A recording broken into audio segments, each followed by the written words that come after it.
All right, we are live, and so's the Xfinity race, I guess. What is this? How is it lap 6 already? I was hoping I can get home before the start of the race. I just got everything set up, and I was like, oh, cool, dropping the green flag says 5:18. It is 5:17, and they're on lap 7 right now. What is going on? Well, we are live anyway. Welcome, ladies and gentlemen. Another full race, I guess near full race live stream with a realistic broadcast, but it's the real race again this week for the Xfinity Series. We did it for the Xfinity Series last week as well. Let me get my chat up on my phone real quick, and then I'll be able to see who's popping in right now. So, second straight week that we have done the Xfinity Series race. Billy Kramer, Trevor Grimes, welcome to the stream. So it looks like Martin Truex Jr. is in the lead right now. I'm not sure where everybody started. But Truex is leading.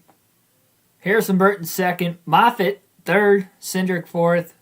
Then you got Brown rounding out the top 5. Snyder, Haley, Clements, Herbst, and Jeb Burton the top 10. Carter Lane, Kirko, welcome to the stream.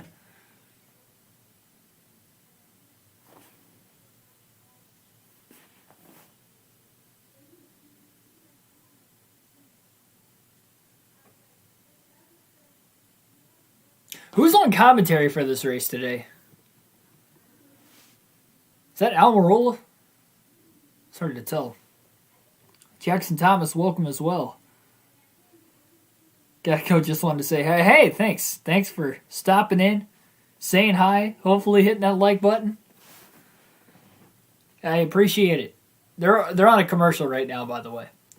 So again, I just got home. I missed the first 6 laps, so I'm trying to play catch up right now with where everybody started, how exactly everything's going down. I literally just got home from work, started the stream as soon as I could, and the race was already on. Well, yeah, I know Adam Alexander. Blaney, okay. I thought I heard Blaney and Almirola broadcasting. But yeah, Adam Alexander does all the Xfinity races. Has been for a little while now. Tyler Reddick. Oh, okay. Yeah, I didn't recognize that other voice.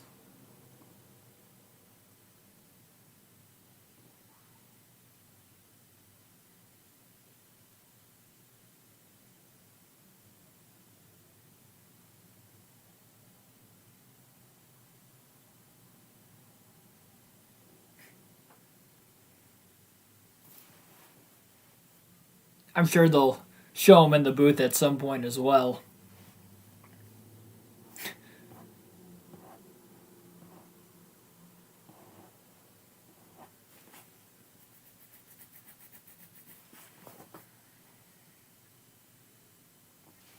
Did the truck race earlier? What, did he commentate for the truck race? Is that what you mean? I saw Kyle Busch dominated. Like, I got the headline right as I clocked out of work. I got a notification that he won. And it said Kyle Busch dominates truck at Atlanta. But I didn't actually see the full result yet. So I'm going to look at that right now.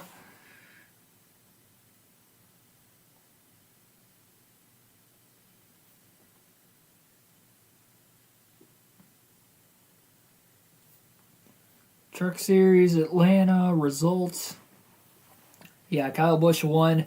Austin Hill. Wow, John Hunter Nemechek won the first 2 stages, too. But Kyle Busch won, Austin Hill second, John Hunter Nemechek third, Johnny Sutter fourth, Sheldon Creed fifth, Zane Smith sixth, Chastain seventh, Matt Crafton eighth, Brett Moffitt ninth, Stuart Friesen 10th. Gosh. Guys, is the hype too much for Hailie Deegan? She finished 21st again today.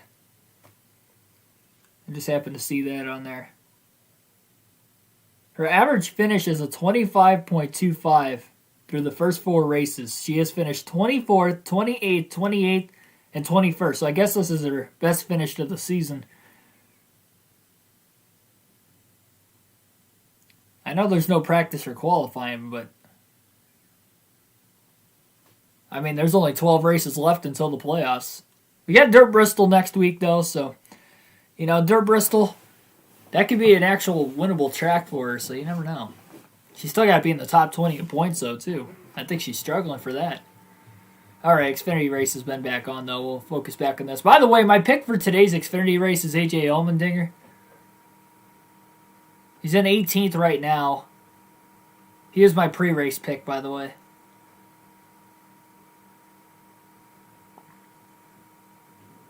Ooh, boy, Myatt Snyder got loose on the bottom of the track underneath.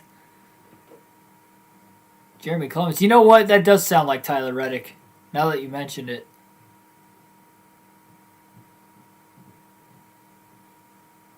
Snyder's still loose off turn 4. It's easy to get loose through the bumps at Atlanta, though, that's for sure. Oldest surface on any of the top 3 NASCAR Series circuits.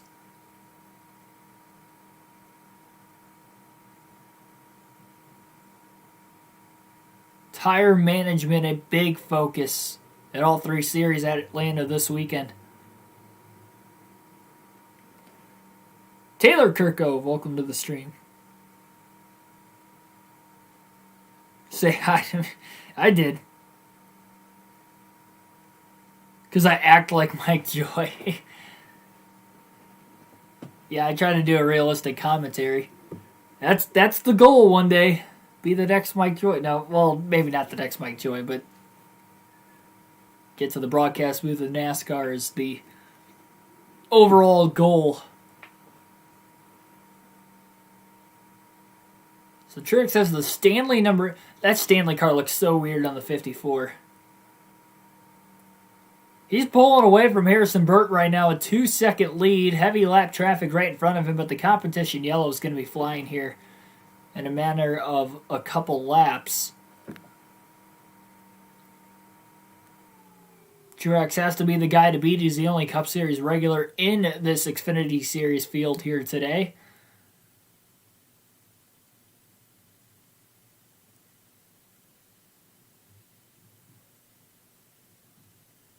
And Jeremy Clements has his hands full trying to hold off Justin Allgaier for 6th.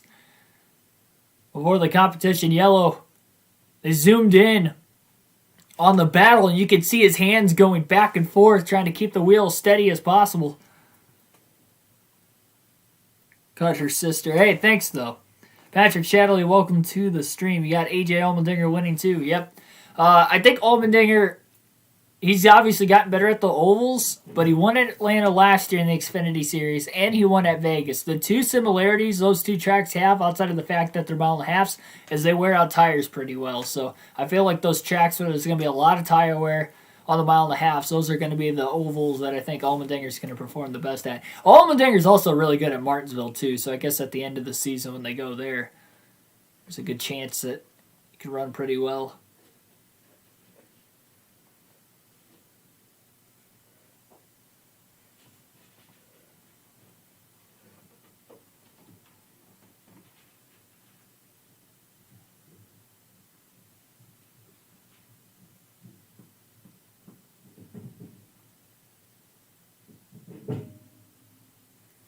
Side effects from first buys finally gone. What were your side effects, if I may ask? Hopefully nothing more than... Hopefully it was nothing too major, I guess you could say. How about my Michigan Wolverines also getting the dub here today? I saw the very end of it as I was walking in the door. They pretty much had a big lead the whole game. They kind of... I don't know what happened because I wasn't even listening to it at all from, what was it, my drive from work back home. At the end of the day, I saw the scores 55-31 with like 14 minutes left. I was like, oh, okay, yeah, I'm going to head home. Everything should be good to go. And then I get home and they're only up by 11. I was like, what? Like 2 minutes left, so I kind of like stood around there for the last couple minutes, watching the clock run down. Tristan Games, welcome to the stream. I'm trying to talk a buddy into mine to go into the March Madness game on Monday, Michigan's next game. They have to play LSU next. But my weekends are Sunday, Monday, and I live about maybe 3.5 hours away from where they're playing. West Lafayette, Indiana. Just north of Indianapolis.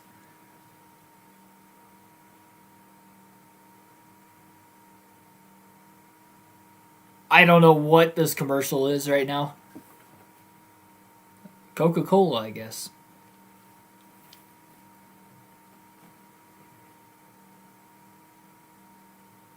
That's interesting. We will be doing a full race live stream on NASCAR Heat 5 tonight. Homestead Miami Speedway for the Truck Series on the career mode.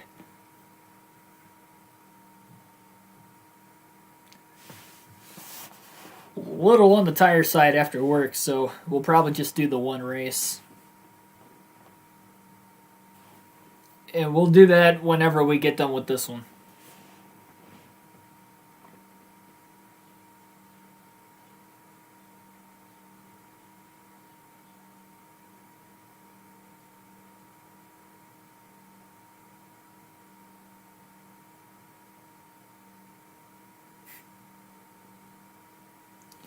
MAG Kenneth Withrow, welcome to the stream. USAF Major, Kenneth Withrow on board.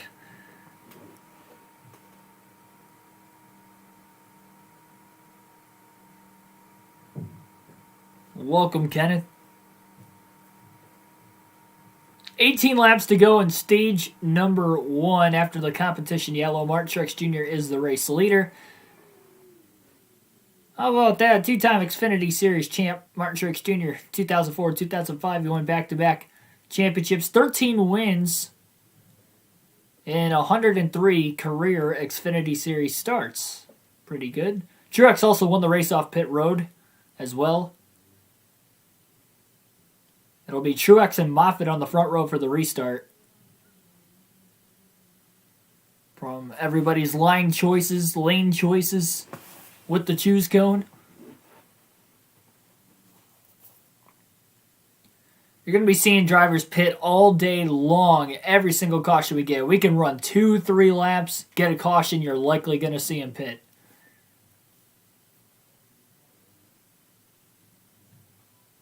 I mean, by the time they go green, they're only going to have 16 laps left in stage 1. They're all going to pit still at the stage break. 4 tires. This track, we mentioned it during our truck race last night, or the career mode on NASCAR Heat 5, but I mean, this track is a cheese grater on those tires.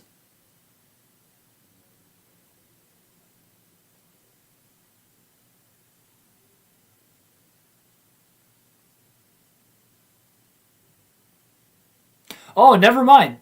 They didn't pit. I was wondering why they didn't show the pit stops. So only a couple drivers hit pit road. That's surprising. Ryan Sieg hit pit road, though, so he'll restart from the rear. I'm surprised nobody else pit. That surprises me a ton. 20 green flag laps on these guys' tires. That just seems kind of foolish to not pit. I know there's only 16 to go in the stage, but tires me so much. It's a little easier to pass with this package versus what the Cup Series has as well. Not saying it's easy to pass cars, but it's less limited, less restrictions with the airflow of trying to pass them. NASCAR fans since 1956. That's awesome.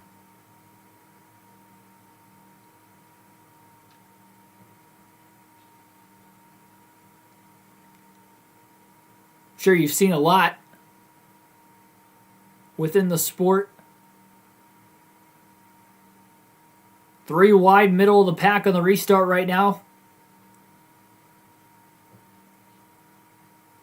Jeb Burton in the 10. The 8 of Josh Berry. Daniel Hemrick all in the mix. Truex got a great jump on the restart. Already a few car lengths ahead of Harrison Burton. Moffitt's already over second off the lead. We're only a lap and a half, 2 laps now into the restart. Jeremy Clements having a good solid day. He's been hovering right around 6 or 7 since we popped in on lap 6.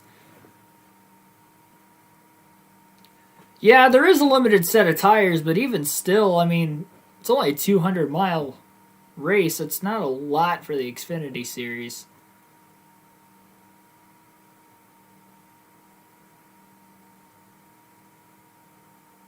Sorry, 250 miles, not 200.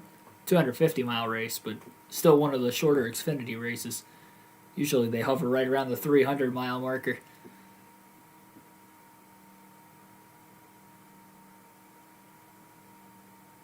Yeah, Truex is just pulling away right now from Harrison Burton. It's going to be tough to beat that 54 car here today. Even though Truex has not really been in an Xfinity car in a long time. He's obviously adjusting on the fly without practice or qualifying pretty quickly.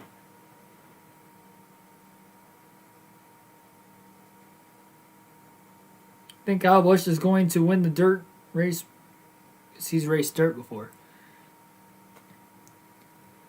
Yeah, but he doesn't really have much dirt experience, though. I mean, he could get a top 10, but I think there's some other underdogs in that Bristol dirt race that we're not talking about, like Ricky Stenhouse, Ryan Newman. Guys, Stenhouse finished in the top 10 in the Chili Bowl this year. He grew up racing on dirt. Ryan Newman is a former USAC champion. Wingless sprint, basically. Top level of midget racing. I'm sure he hasn't driven dirt in a while, but I mean, there's some names in there nobody's been talking about. More on that on next week's predictions video. Though it's not a video, remember, we're starting a podcast tomorrow.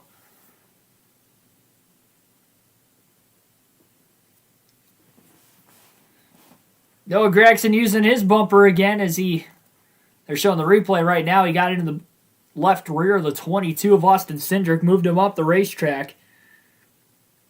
Cindric easily falls back to 10th place. Justin Haley on the move up to 4th since the restart. Only the top two are within 3.5 seconds of the lead. I mean, that's just amazing. 6 laps since the restart. And 3rd place on back is already 3.5 seconds away. Yeah, I'm not going to give my picks for tomorrow right now. Saving that for the podcast tomorrow. Our new fantasy/predictions podcast we'll be doing every Cup Series race day. And then our post-race analysis will be the second part of that podcast, but that will be the following day, so that won't be until Monday. Talk a little bit of racing for about 45 minutes to an hour. It's not going to be really long. Just enough to get all my points across. See what you guys have to say in the chat. Answer some questions about it perhaps, and we'll go on our way.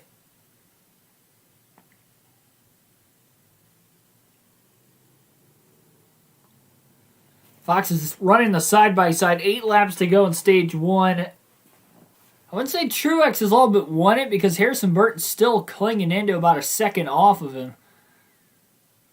Harrison Burton definitely looks pretty tough here today. Not as tough as Martin Truex Jr., but we'll see. We saw a Cup Series regular and Kyle Busch win the truck race earlier today.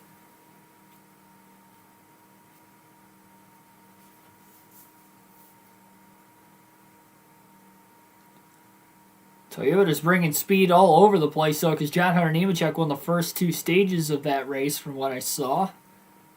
Saw according to the NASCAR app, at least. Again, I was unable to watch it because I had to work today.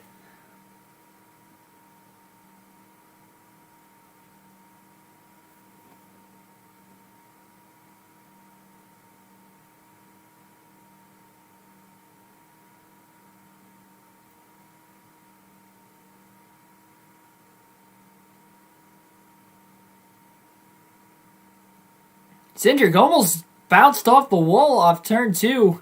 Daniel Hemrick's been trying to work on him. Cindric is fading backwards on this run. Talked about before the competition yellow that he already chewed up the right front tire from what he had felt. And we have a spin off turn 2. The 90 goes around. Caution's out with 5 laps to go in stage 1.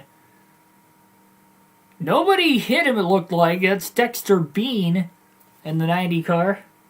Looks like he's got a flat right rear tire. So flat right rear on Dexter Bean. Loses control off turn 2. Saves it. No damage to the race car. And nobody hit him either, so that's good.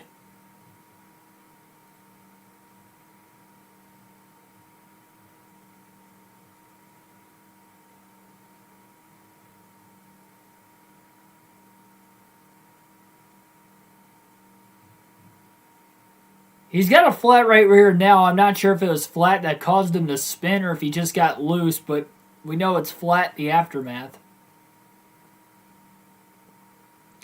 I think Martin Truex Jr. is going to pit right now. Truex is definitely going to pit so he can restart from the lead. Everybody else, I don't know, because they're going to get restarted before the end of the stage. There is no cleanup that needs to be done.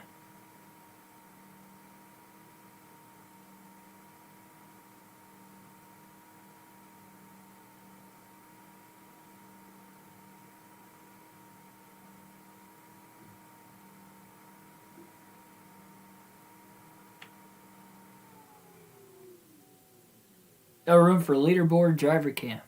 I might be able to work on something to...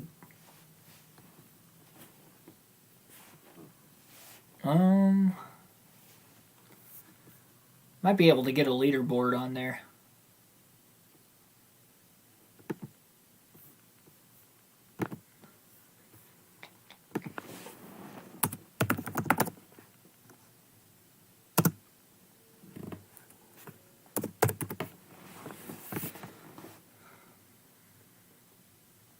I'm surprised Martin Truex Jr. stayed out as well, but I guess that just, again, goes to prove the importance of tires. Guys further back in the field like Riley Herbst are going to come to pit road, play the track position game for the start of stage 2 so they can restart towards the front. Brandon Brown also doing the same.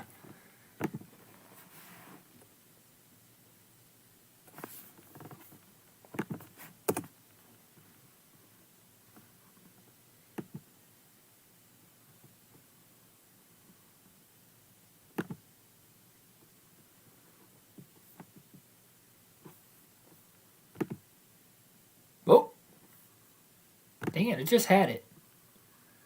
Now I just got to figure out how to get this on my screen. That's the that's the thing here.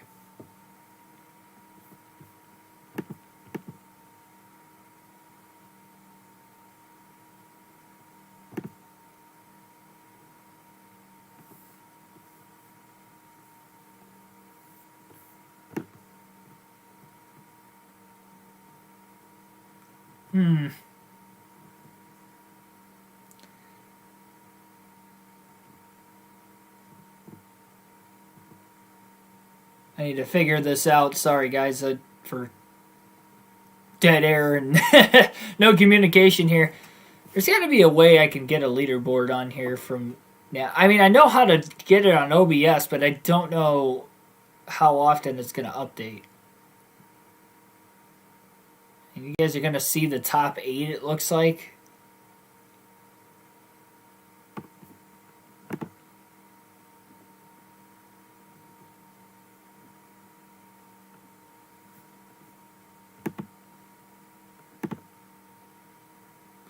No, you wouldn't be able to. Never mind. Because I need to be watching. Yeah, never mind.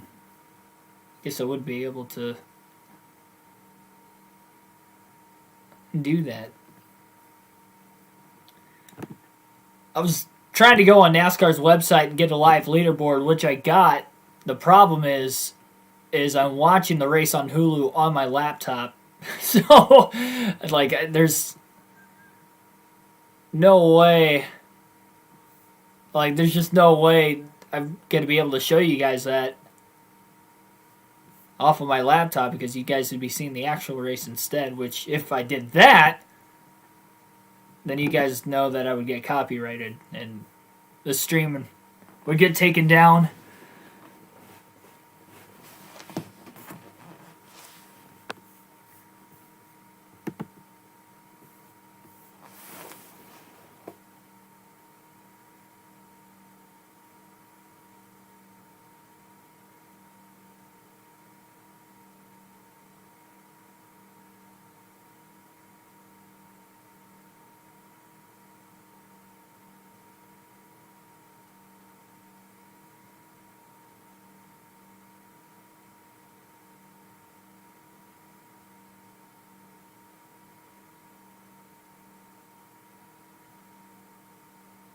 Well, here we go. One lap shootout to decide the Stage 1 winner. Green flag is back in the air for the Xfinity Series. Oh, huge wheel spin there by Brett Moffitt on the outside. Somebody just clipped the grass on the end of the front stretch. Further back, trying to take it 3 wide to the bottom. And Truex nailed that restart perfectly. Harrison Burton a couple car lengths behind him, and he is, likely not going to get him. And around goes Brandon Jones in front of the field. Jones gets turned. Gregson's involved. Timmy Hill. Cars are scattering everywhere. Oh, no.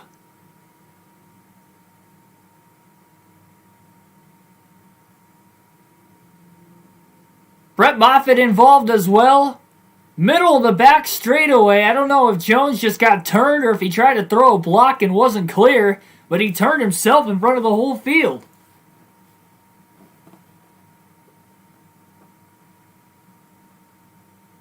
That looked avoidable from the live replay. And the bad luck for Noah Gragson this season continues. The 61's got some damage to the deck lid, and they're going to take a replay of what happened here. So Brandon Jones was running to the outside through turns 1 and 2 in the restart. He goes 3 wide to the outside of both A.J. Allmendinger, Brett Moffitt. He's got the run. He's shooting down the front stretch, and Moffitt just turned him. Moffitt tried to follow in line, it looked like, behind Jones as Jones had the run. He was never going to get around Jones. And it looked like he was going to try to pull right behind him, middle of the back straightaway. We've seen guys misjudge this over the last couple of years alone. I mean, we saw Kyle Busch, do it with Chase Elliott at Darlington last year in the Cup Series.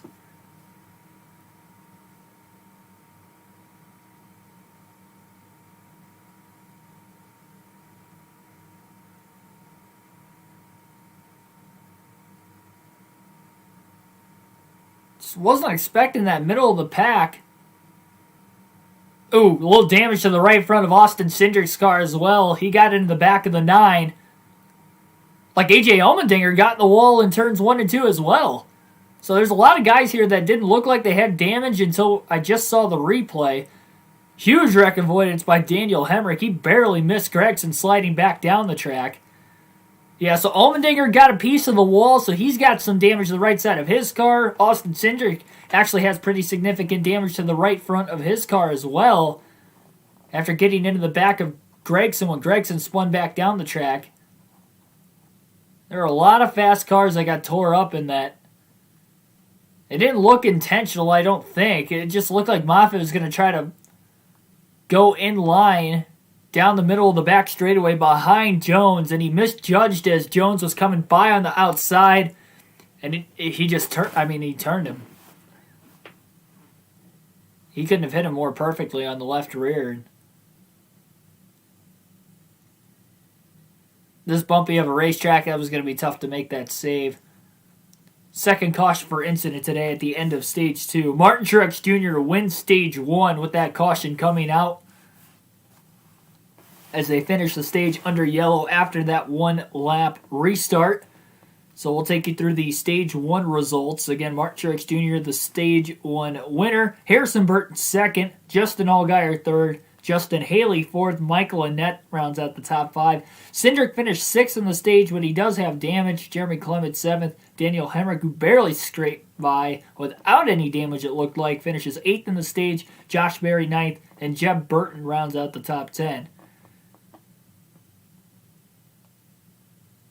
Again, a quick list of the drivers involved in the wreck from what I saw. Again, Fox hasn't come up with exactly who was all involved in the wreck. But Noah Gragson was involved in it for sure. Timmy Hill was involved in it for sure. David Starr was definitely involved in it. Brandon Jones obviously was involved in it. Brett Moffitt got a huge look at the accident. Cindric had some damage. And I believe that's it. I think everybody else got through. I mean, those guys were battling for about 4th or 5th place on the restart. That it just stacked up everybody who was running directly behind them, like Cindric and Allmendinger also, by the way. I almost forgot to mention him. A.J. Allmendinger got in the wall after missing all that. It looked like he tried to shoot the gap, and he shot the gap and then ended up in the wall. Maybe he got clipped. I'll have to see another replay if they show another one. And everybody that ended up hitting pit road during the stage break, or before the stage break, again, there was a caution with 5 laps to go on the stage. They got restarted for one more lap. Those guys that pitted will stay out here. They only got a half a lap on their tires. And everybody that did not pit at all in stage 1 is going to pit right now.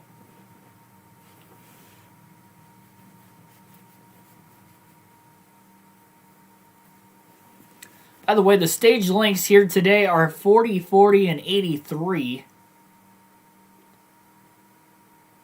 Good amount of fans on hand for the Xfinity race today at Atlanta. Definitely nice to see fans back at the track, that's for sure. Can't wait till I go to Talladega in a month. Okay, so, yeah, I got it all. I got it perfectly.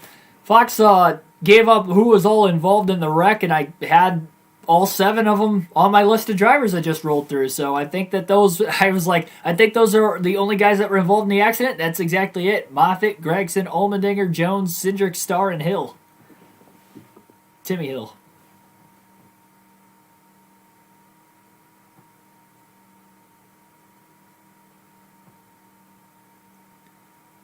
Trying to see how Allmendinger got caught up in it. He was 3 wide on the inside. Jones went down the track. And, it looked like Allmendinger was on the apron going into the corner, trying to miss the 19. It must have just slid up into the wall from there, driving it in too deep into 3 and 4. He missed the 19 car. Well, he did clip him a little bit, but he didn't really hit him hard. Most of the damage is from hitting the wall, it looked like.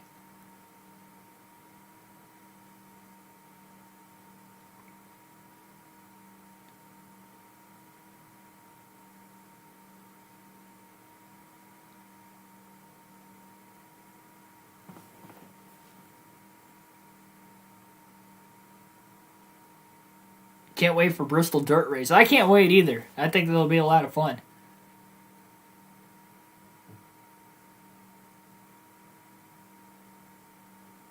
They're definitely hyping it up for as a huge event. Hopefully it can live up to the hype in some sort of way. All I want's a good race. It doesn't have to be the biggest spectacle, but just have it not be sloppy is what I'm hoping for. I just don't want the race to be sloppy. Bell and Larson can dominate. They put on a show battling for the lead. That'll be fun. And I don't want a lot of cautions. I want them to be able to actually get green flag runs and just see good racing. I don't want to see a caution every 10 laps because they don't know how to run on dirt. That's what I'm scared of.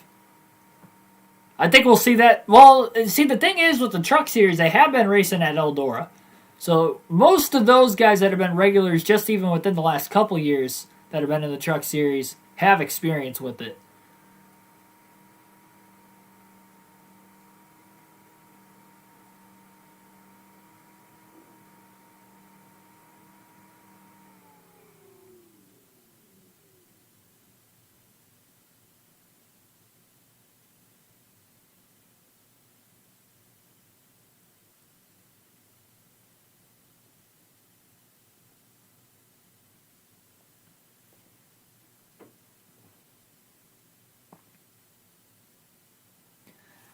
Yeah, I'm sure everybody that was in the truck race earlier today are sticking around for the Xfinity race. I know when I go to Dega, I plan on going to the Xfinity race on the Saturday as well as the Cup race on Sunday. Usually I just go to the Cup race, but not all the time. Sometimes I see every race on the weekend, but usually it's just the Cup race. Saw the truck race at Darlington last year. I didn't see the Xfinity race. But the truck race was before the Cup, so that's why I saw the trucks. And then Indianapolis 2018, they ran the Xfinity and the Cup Series on the same day too. So they had the Xfinity race at like 10 a.m. in the morning and the Cup race at 2 in the afternoon. So I was able to see both of them because both races got rained out. Both those races were on a Monday too. And then I saw the, I guess for what we know of right now, the last race at Eldora for the Truck Series in 2019 was there for that race. But that was a standalone event, though. So I've only seen 2 truck races. 1 Xfinity race. Countless Cup races. If I count the All-Star race... I've been to 3...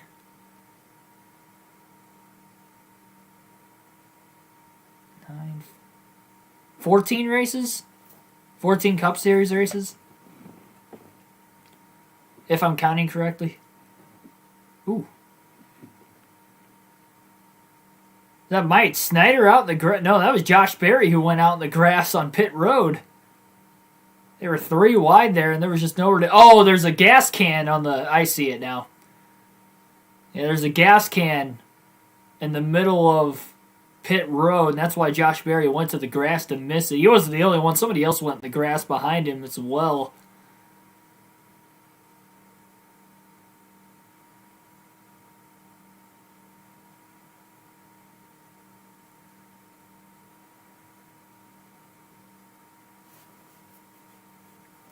And Truex has led 40 to 46 laps today. I don't know where he started. I don't know where anybody started in this race. Again, I missed the start of it.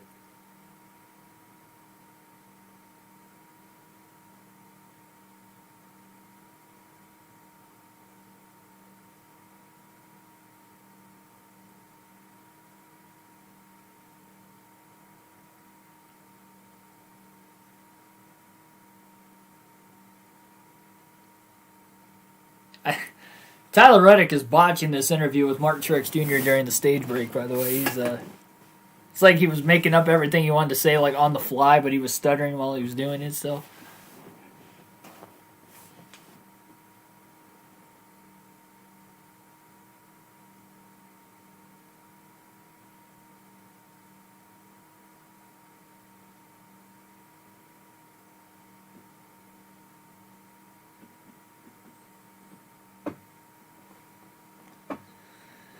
Jeremy Clements has the pit road penalty for the gas can leaving the pit box.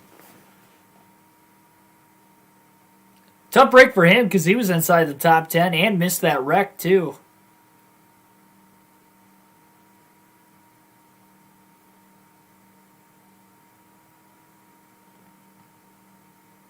Ten people watching right now. Thanks for everybody tuning in. 13 likes already. That's awesome as well. Hopefully you're enjoying the early going of the Xfinity race. They just completed stage 1 moments ago. They'll be going green when they come back from commercial for the start of stage 2. Martin Truex Jr. won stage 1, has pretty much dominated this race. Harrison Burton is his only close counterpart right now. Nobody else on speed really looks like they can keep up with the top 2. And Harrison Burton was hanging in there. I mean, really, he was 2 seconds off the lead before the competition yellow. Then he was about 1.5 seconds to 2 seconds off the lead before that caution with 5 laps to go on the stage.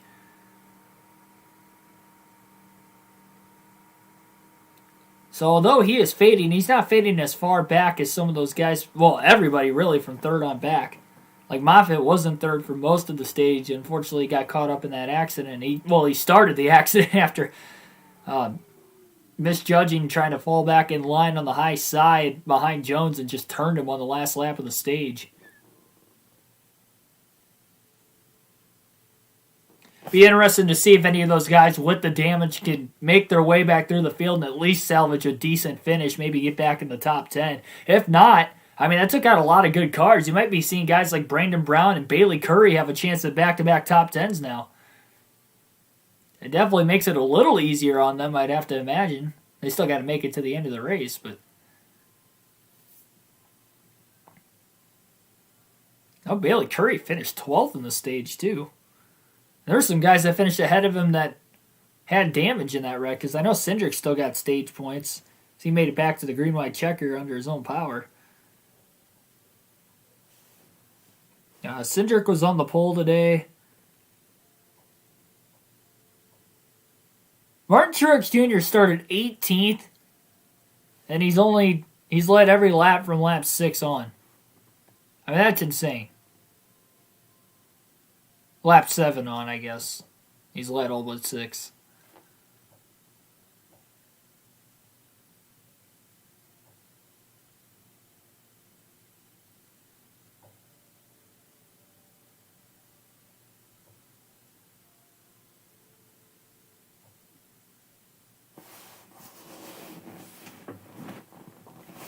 Yeah, remember the Xfinity Series does not race at Dirt Bristol next week, so their next race is at Martinsville. Then they don't race at Richmond the week after that as well, and there's an off week for Easter, so there's only going to be one Xfinity race in the next 3 weeks. So they got a long kind of break period for their schedule coming up. Truck Series races at Dirt Bristol and Richmond, so they'll be running, if you count today, they'll be running 3 races in a 5-week stretch because they still have the off week for Easter, and then they have a couple weeks off where they go to Kansas after that. Welcome back there, Trevor.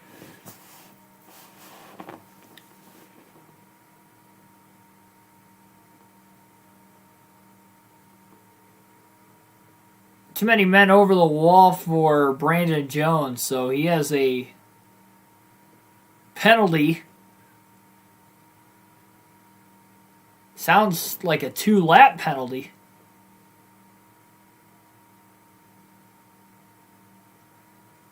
Brandon Brown, Mike Snyder going to restart on the front row. Truex restarts in 4th. The top 3 all pitted late in stage 1. That is why they're restarting ahead of, say, the 54 car and some of those other faster cars. Harrison Burton in the mix as well. 3 wide on the restart further back. Harrison Burton going to try his line to the high side now. Michael Annett in the middle. Looked like the 44, Tommy Joe Martins, was on the bottom on the restart. Truex going for the lead. 3 wide and a half a lap. Martin Truex Jr. goes from 4th to 1st. And he restarted on the outside. That was incredible. That car is a rocket ship in the 54 today. Truex, of course, coming in on a little bit of a hot streak in the Cup Series, winning the last Cup race at Phoenix last Sunday.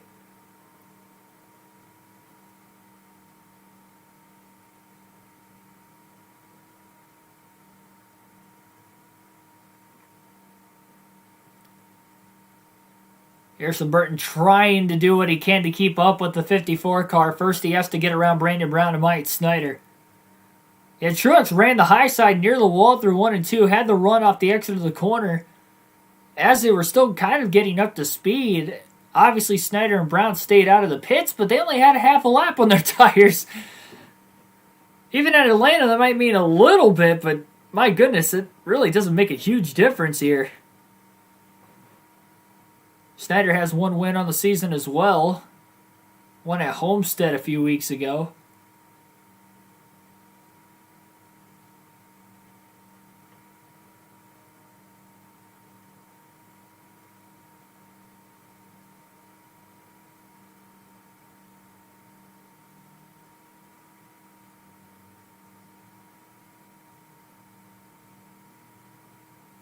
Brandon Jones has shown 7 laps down, so the issue with Brandon Jones, he lost a few laps sitting in the grass before they got him pushed out. By the time they got him pushed out, I think he lost 2 or 3 laps.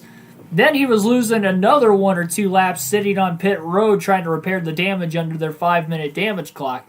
They got the car fixed up in time. Then they had that gas can penalty. That was a 2-lap penalty for equipment leaving the box, as well as too many men over the wall. So that's why it was a 2-lap penalty instead of a 1, because he basically had 2 penalties there. And he has held 7 laps down now, but still on the racetrack. If we do get any more DNFs, he's going to try to outlast them. Remember, he doesn't have a win on the season, and we do have 3 different drivers who have won a race that are running for points in the Xfinity Series of AJ Allmendinger, Myatt Snyder, and Austin Cindric. So there's still 9 spots left for the playoffs. You never know if Jones is going to have to point his way in, so going to have to fight for everything he can have here.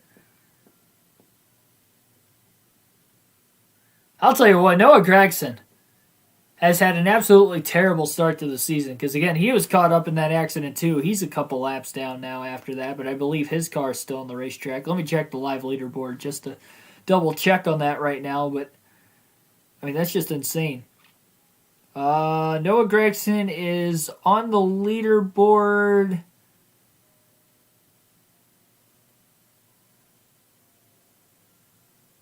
'21st, and he's actually on the lead lap still. So credit to that crew for not only keeping the car on the racetrack, but keeping him on the lead lap and not losing a lap in the process. Allmendinger with the damage was also on the lead lap, so was Cindric. Timmy Hill's even still on the lead lap. He had some damage.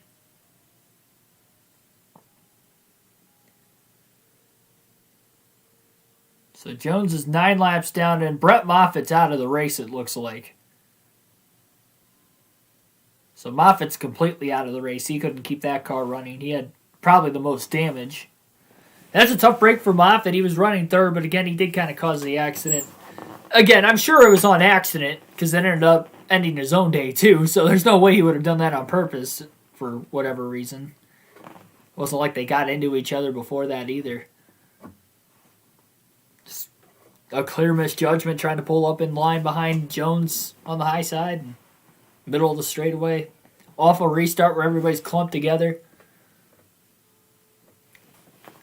On a bumpy track like Atlanta, so if you do get squirrely, it's going to be even harder to try and save it with the older surface.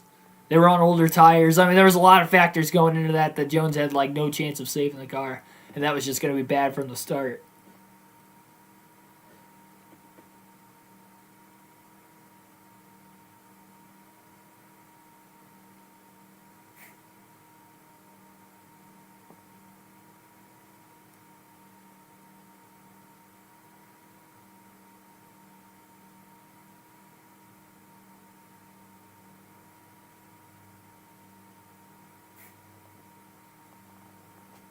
Going to be in Alabama for that weekend of the Martinsville race, so you're going to have to record it. That's a bummer. Yeah, that's the night race too. That'll be on a Saturday night.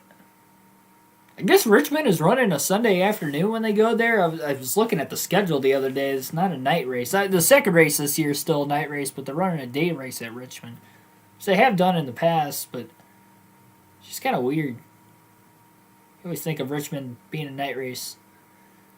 Mike Snyder's still hanging on to that track position in second place, sliding around still. He was very loose before the end of stage 1. It still looks like he's on the loose side, but loose is fast if you can hang on to it, and that car's got some sort of speed. Again, we mentioned he won on a 1.5 mile at Homestead this year, so their 1.5 mile program at RCR in the Xfinity Series seems to be pretty good so far. Justin Haley is battling him for second place. They're side by side currently. Behind them is Harrison Burton and Justin Allgaier battling for fourth place underneath one another. So 2 battles going on at once inside the top 5 as Truex is checking out. He's got a 1.9 second lead at the line with 18 laps to go in stage 2. Yeah, that Coca-Cola commercial is definitely weird. I think we're talking about the same one.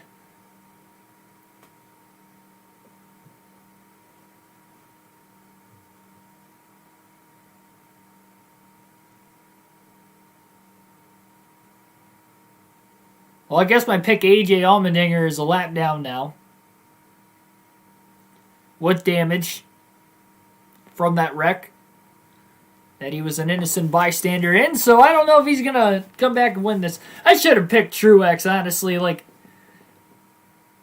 I didn't think he was going to come out of the gates this hot. I just figured him not running in the Xfinity series in a while that it's going to be tough. Well, not tough. I figured he'd run well just with his overall experience in NASCAR, but and then that wreck taking out a lot of good cars too. I mean, that only makes it, I guess, easier for Truex. If it definitely didn't make it harder for him, I'll tell you that much. Because he's dominated this race so far. 65 laps in. Already less than 100 laps to go. Again, only a 250-mile race. One of the shorter Xfinity Series races of the season as far as mileage goes. Truck race earlier today was 200 miles. So not a lot of rubber, but there was rubber laid down on the track before the start of this race. Oh, 3 wide. Burton's got a handful. On the bottom, as they battle for third, Allgaier was sandwiched in the middle between the 2 and the 20. Burton got so loose on the bottom. He did a great job hanging on to that thing because that could have been another wreck. But Allgaier's car is starting to pick up some steam right now. Making that move 3 wide up the middle to get to third. What a move by Justin Allgaier. At Atlanta, too. This is a tough track to navigate. It might be a cookie-cutter mile-and-a-half racetrack, but it doesn't race like it. These drivers are going to have a handful of their race cars all day long. They already have. We're almost halfway done.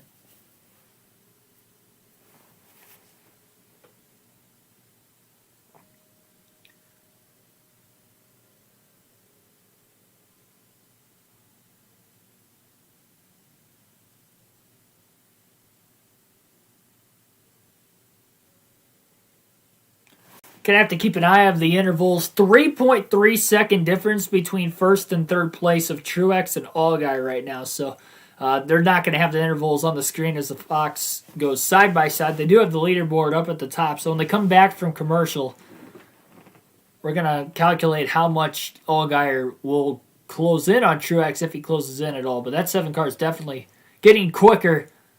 And they've only had 1 pit stop, so you'd have to assume they're going to keep adjusting on it and keep getting faster throughout the course of this race.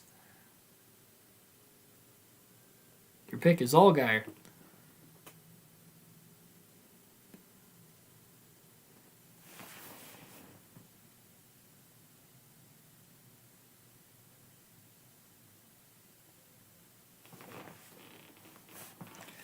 I mean, this car looks Truex's car looks weird, like, you're used to Truex running, I should say the 19 car, having a Stanley paint scheme on it with Suarez and Carl Edwards back when he raced with Joe Gibbs Racing as well.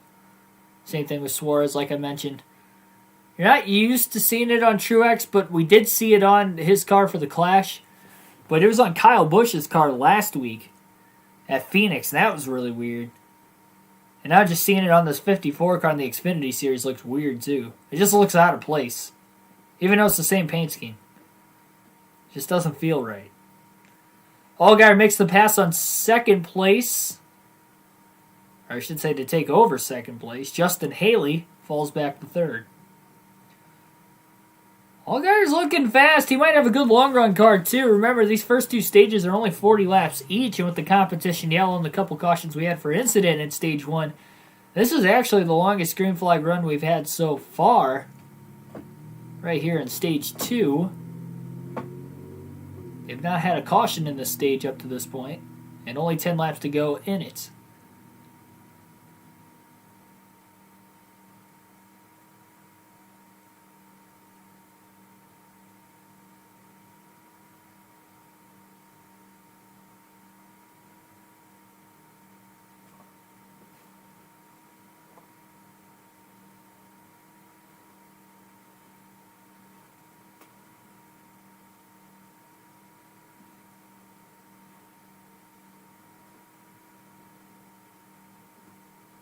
Oh! That was a bad block going into turn 3. They almost wrecked Harrison Burton. Racing very aggressively with Myatt Snyder. Fox didn't pick up on that yet, but Sure, Burton was already having a handful with this car. As a way out, here they go. Now they're going to show the replay. So Snyder actually was on the outside of Harrison Burton. So they did make a little bit of contact getting into turn 3. Snyder ran the high side through turns 1 and 2, got just to the outside of Harrison Burton, getting into 3, and I don't think Burton noticed he was there. I don't think it was a block necessarily. I just don't think he noticed he was there because it looked like he was going to try to start the corner high and arc it down to the bottom in the corner like he has been.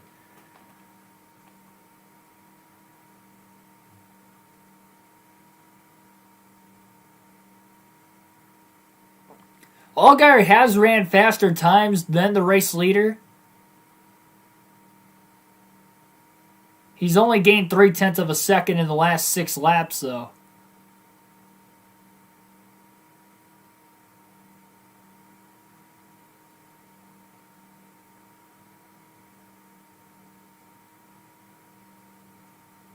Truex just opened that gap right back up to 3.3 seconds. Only took him a lap to do it. I'm sure Truex is fighting with more lap traffic as well. That's also hurting.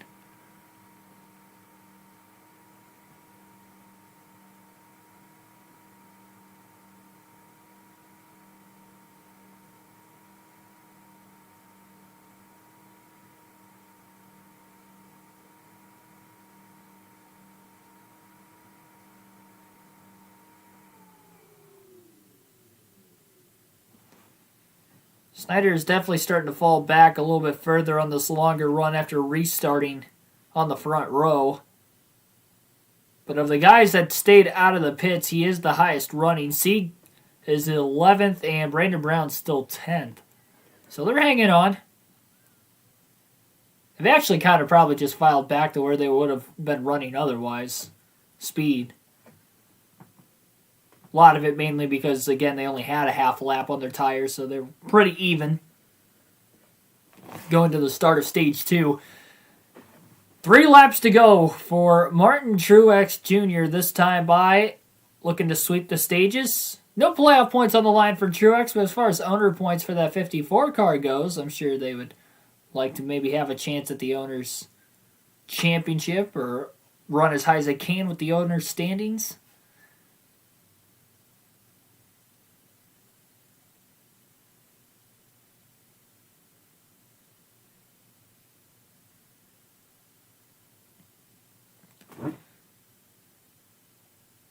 Riley Herbst has jumped into the top 5 as well, up to 5th. A couple laps ago. Herbst is actually closing in on Harrison Burton for 4th as well, so maybe he's got a good long run car.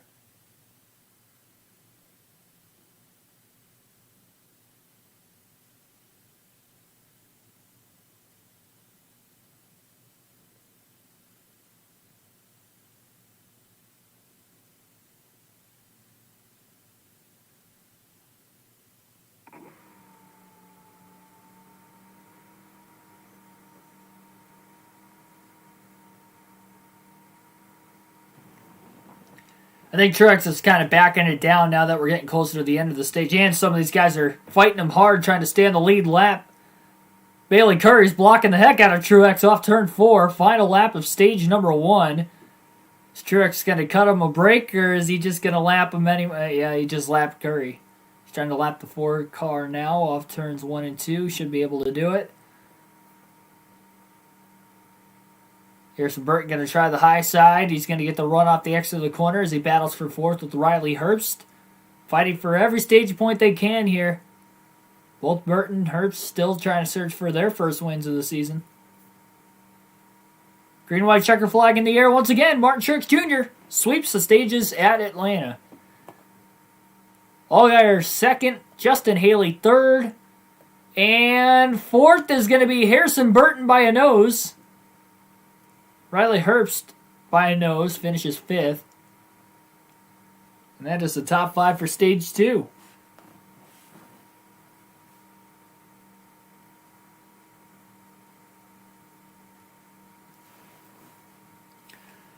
We'll take a look at those stage 2 results now. We mentioned the top 5. Michael Annett finished 6th. Mike Snyder 7th. Jeb Burton 8th. Jeremy Clements 9th. And Brandon Brown rounds out the top 10.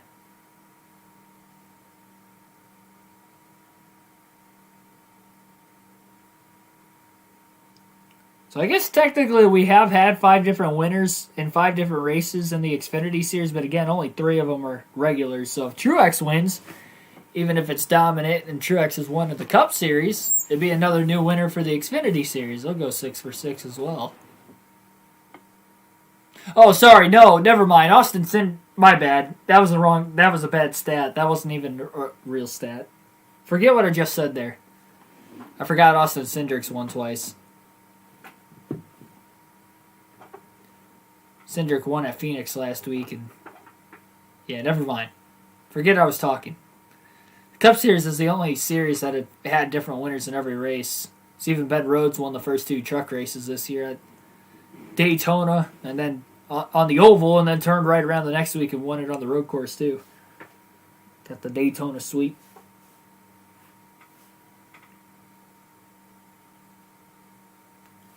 The point standings for the Xfinity Series coming into today has Austin Cindric first by 47 points over Daniel Hemrick. 76 back to third place call him Jeff Burton again. Jeb Burton. As far as the regular season championship goes, Cindric's definitely going to be tough to beat this year. Cindric's already got 2 wins. So that's 10 playoff points alone. If he wins the regular season championship as well, that's going to be another 15. He's probably going to get more wins. He got a lot of road courses on the schedule again this year. Cindric's stats in the first 5 races of the year, he has finished in the top 5 all 5 races with 2 wins and 4 stage wins. That's ungodly numbers. I knew Cindric was tearing it up in the Xfinity Series already this year. I didn't think he was tearing it up quite that much. That's insane. Yeah, let me read that again. Five races for the Xfinity Series. He's got 5 top 5s, 2 wins, 5 top 10s. Now, unfortunately, that top 5 streak might come to an end today because he got involved in that accident at the end of stage 1. He's been struggling to run the top 15 since. He was struggling right around 10th before that accident. That definitely didn't help him.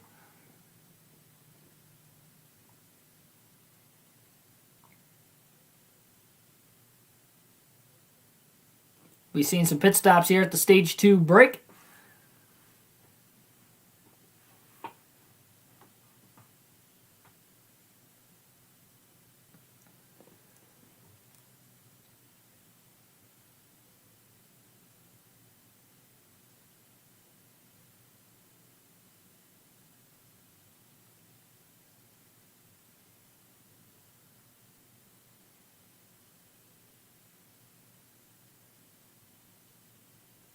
Truex kind of locking the brakes up coming to pit road under caution. Hopefully it wasn't speeding. Probably with those older tires, he's having a tougher time trying to get to pit road than what he thought he was going to.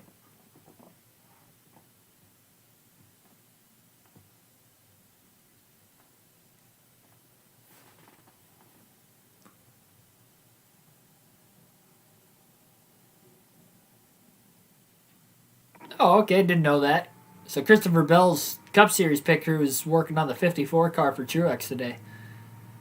Martin Truex Jr. is going to win the race off pit road. Justin Allgaier is going to come out second. Riley Herbst is going to gain a spot, 2 spots in fact, coming out third, followed by Justin Haley, Harrison Burton,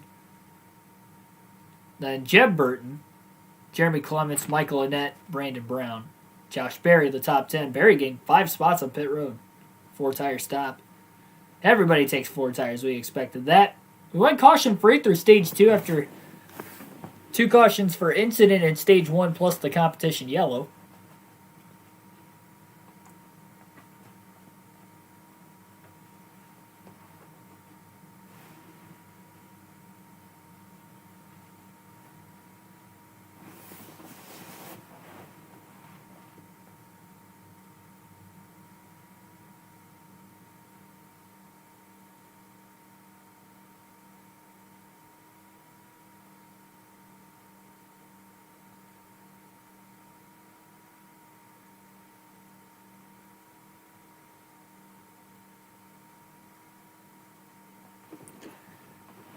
Comment down below your picks to win the race. I know some of you guys have already commented.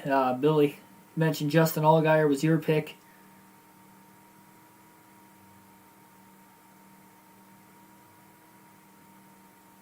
Patrick picked AJ Allmendinger. Botched that name, AJ Allmendinger. It's like it didn't roll off the tongue right when I tried to say it the first time.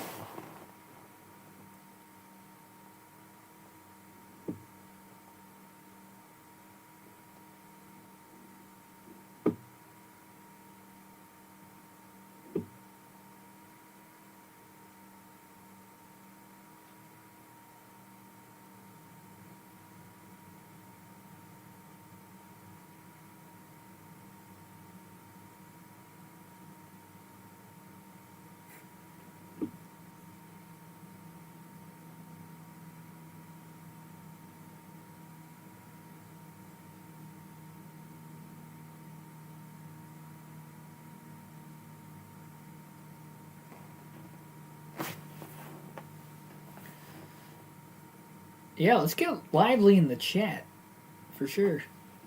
Been a little quiet today. Not all you guys are quiet, but I had consistently like 8 to 10 people watching the whole time, so probably a lot of the same. We've had a couple people stop by. Again, we'll be running a full race live stream with the NASCAR Heat 5 career mode after the end of this race.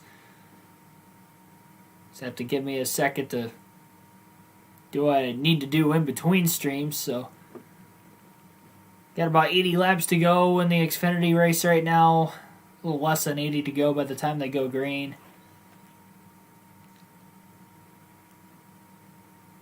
Honestly, we can probably shoot for about 7:30.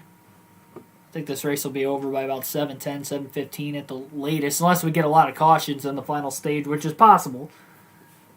It is the Xfinity series. It is NASCAR in general.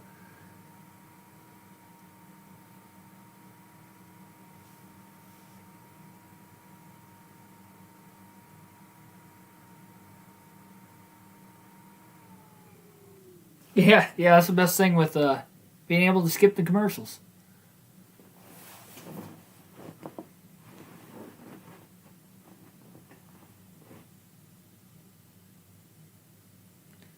I just never like that. That's the one thing. Like, granted, it's been a long time since I haven't watched the race live. As far as the Cup Series goes, it's been at least 5 or 6 years since I missed a race.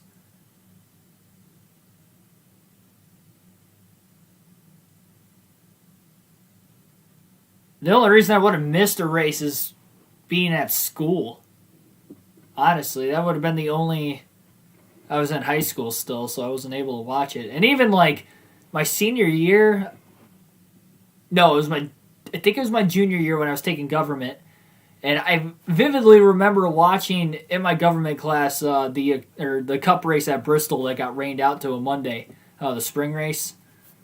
I was watching it on on my phone. He didn't care, though, so he was cool. Cautions do breed cautions, indeed.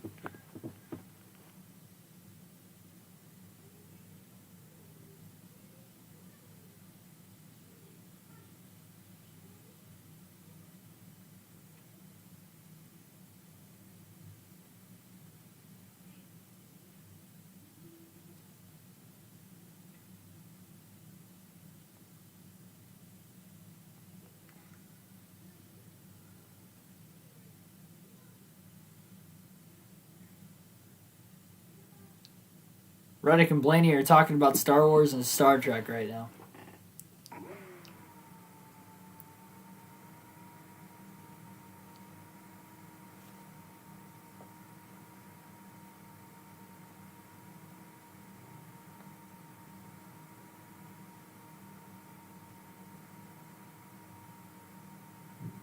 It was a civilized conversation. It didn't get heated, I guess.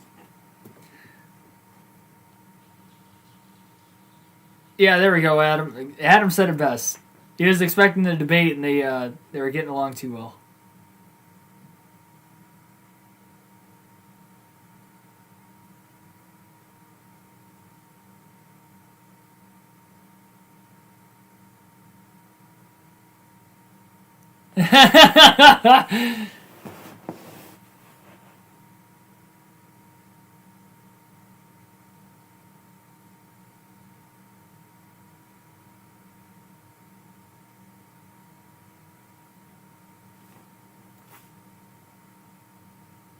They showed the picture of Blaney when he was dressed as Princess Leia. I only knew about that because they talked about it on the Glass Case of Emotion podcast. That was the only other time I've seen that picture. And they just showed it to however many, probably over 1 million people watching the Xfinity race. Sounds about right. About 1 million viewer rate.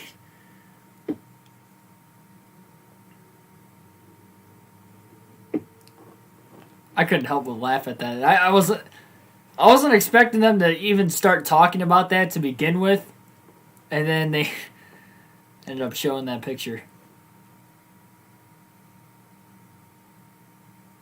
Blaney knew it was coming too, like right before it happened. He kind of had that feeling. They were going to show that on the air. Martin Truex Jr., after winning the race on pit road, elects to restart on the bottom. Riley Herbst restarts on the top. Allgaier, who came out second, restarts in third behind Truex. And he is all over the back of Truex, bump drafting him. And both the 7 and the 54 were able to clear the 98. Now Truex stays low. What a restart by Justin Allgaier. From third, trying to get to first.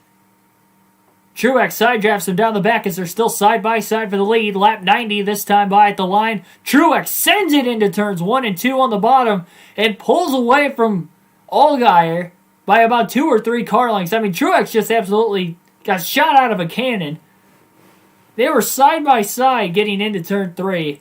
And off the exit of turn 4, Truex has a 4/10 of a second lead. It looked like Allgaier nailed that restart about as perfectly as he could until they got into turn 3 and Truex said bye-bye. Little contact 5 wide towards the back of the pack. Obviously there's going to be contact when you see 5 wide on 1.5 miles. Cindric got into the 44 of Tommy Joe Martin's just a little bit. Only having maybe a little more damage to the right front. It's already got a tape job on it.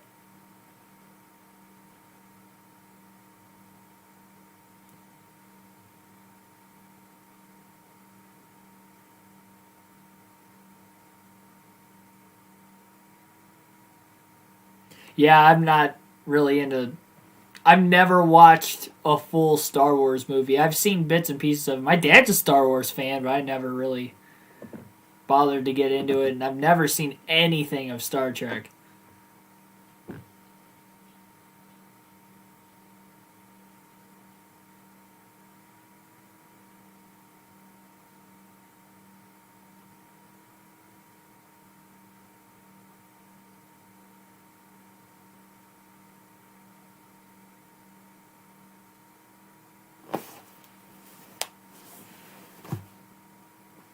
Not really. I guess Brandon Brown would be the only underdog running in the top 10 right now in 7th. He did finish 3rd at Phoenix last week, so he's picking up where he left off. Great speed out of the 68 car. Brown made the playoffs on points last year for the Xfinity Series, though, so I don't know. I would say he's an underdog if he's contending for a win, but as far as running consistently in the top 10, that's just kind of what we're seeing out of Brown in that family-owned race team, I should say. Over the last year and a half in the Xfinity Series.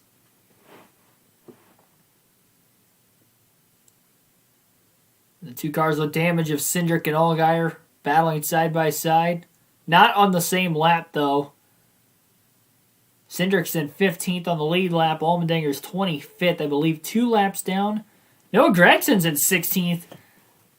He had way more damage than I thought anybody else did in that caution outside of Moffitt, who is out of the race. And the fact that Gregson's still in the lead lap and running 16th, he's got way more tape on it, especially on the left side, driver's side door, than what, say, Cindric has on the right front. Cindric's damage was kind of weird, though. Almost looked like there was a hole in the right front where he made the contact with the back of Gregson's car when Gregson spun down the track. Again, that was on the caution on the final lap of stage number 1 on a little green-white checker restart. Here's some Burton. Little slide job move there as he squeezes underneath Justin Haley, makes the pass for third. Truex had that great jump on the restart in turns 3 and 4, at least, and gapped Allgaier by about 0.4 of a second in that corner alone after going in there side by side. But Justin Allgaier staying about 0.6 of a second off the lead, and this is 6 laps after the fact. So the 7 and the 54 running similar lap times. I'd say Truex is probably a couple hundredths of a second faster every lap, but that's about it. You can definitely tell Allgaier's close to being able to keep up with speed, and they have at least one more pit stop coming up no matter what.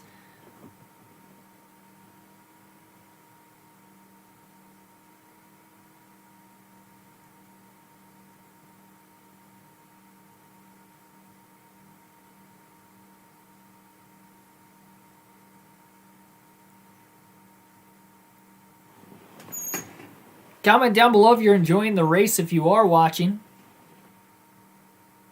on your own TV while listening to the stream. Missed the first 6 laps. Outside of that, though, it's been all right. I mean, Truex has dominated. That's the only, I guess, downfall of the race is just the fact that Truex is putting a beating on the field.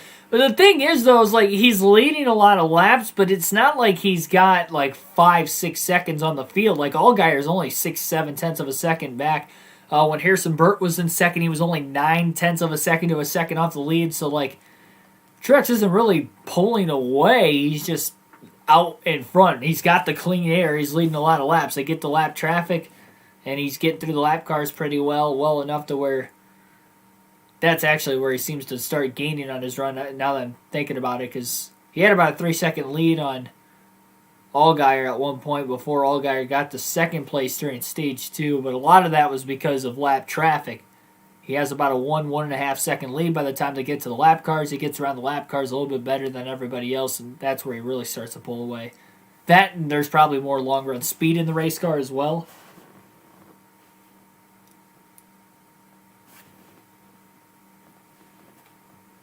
I'm excited to get this NASCAR Heat 5 career mode going, though. I had a lot of fun with that the last few days. Well, since we started it, really.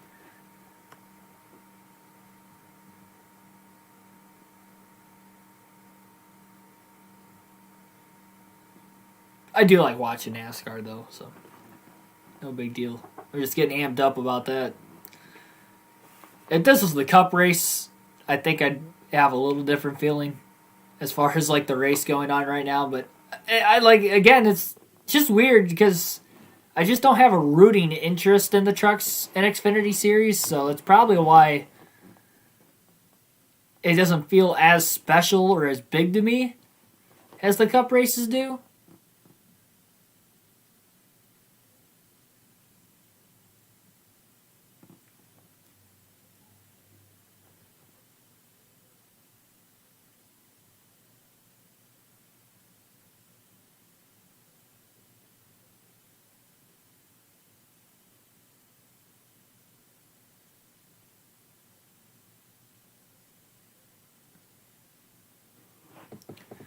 They are back from the commercial break, lap 102 of 163. They are in the final stage. Martin Truex Jr. again won the first 2 stages of the race, has a 1.2 second lead on Justin Allgaier. So during the break, he expanded that lead by about a half a second. But again, a second to a 1.5 second lead before they get to the lap cars, and we'll see what will happen in lap traffic this time.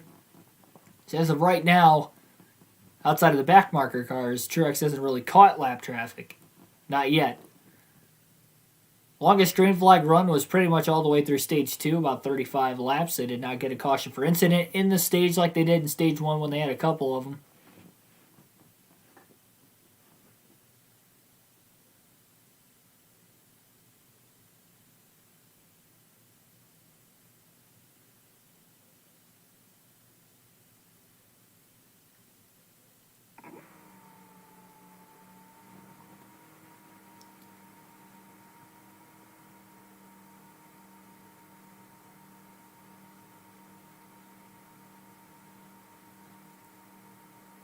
it's weird. The bottom is the lane to go, but you could still get a huge run if you run the top side, if you're close enough to the car in front of you you're trying to pass.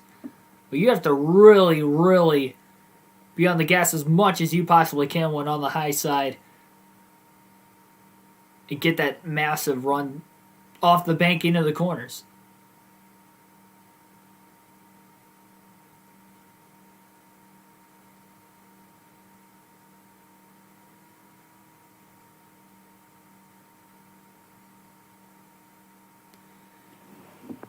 I'm still not used to Jeb Burton being in the 10 for colleague racing as well. Every time I see that 10 car on the track, I just keep thinking it's Ross Chastain every time. That NASCAR heat still has last year's drivers, so it's been a while since we've raced the Xfinity Series. We'll get to that eventually in the career mode. Whenever we can win a Truck Series championship.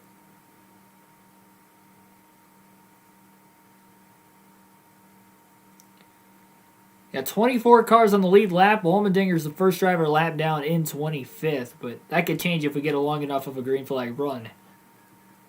Speed-wise, Allmendinger looks like he can hang with about 15th or so. So if he can get a caution, get back on the lead lap with a free pass, he can gain at least 10 more spots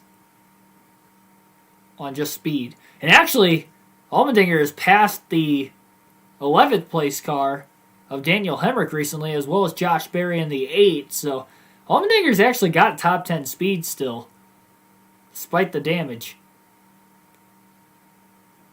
Just needs to get back on the lead lap. Josh Berry getting around Brandon Brown. Actually, he was ahead of Brown. Brown just passed Hemrick to get into the top 10. My bad on that one. And Hemrick trying to cross him back over. Slides, just stays off of him. And the run off the high side is going to go to Brown to hang on to 10th. Truex is continuously growing that lead now. Just in the last couple laps alone, he's out to a 1.8 second lead. He's at 1.2, and they came back from the commercial break 4 laps ago. And Truex has led all but 10 laps in this race. Now, it is the first day of spring.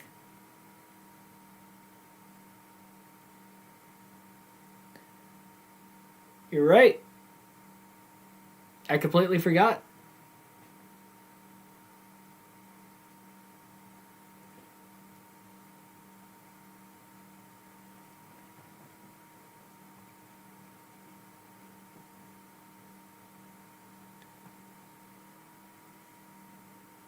I think it got up to 55 degrees when I got off work.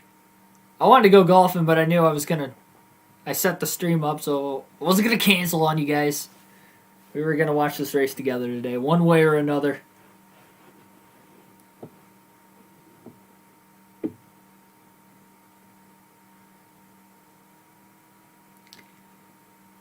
Brandon Jones is running a half modified. That right front tire is like wide open.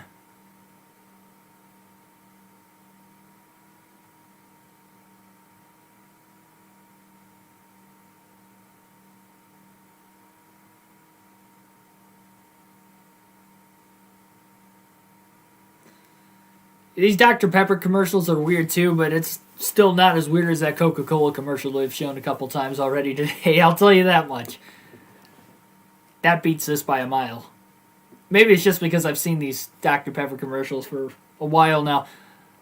That little guy singing.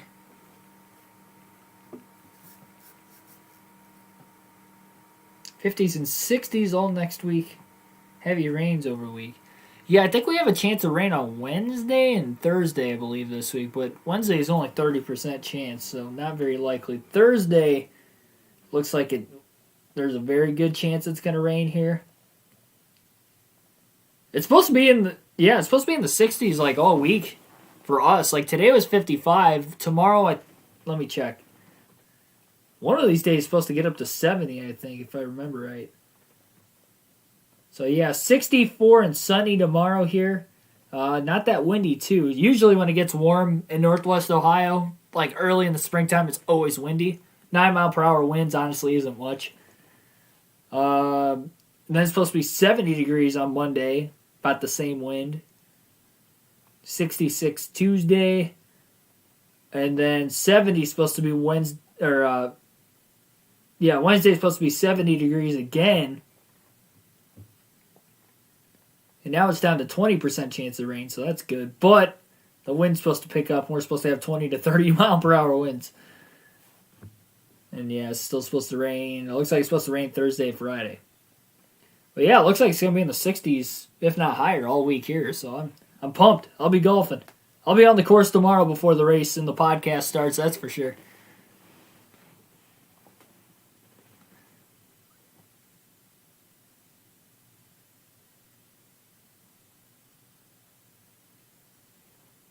Yeah, caution is out as they come back from break. Caution is already out. The spin happened during the commercial break. Mason Massey goes around in the 99 car.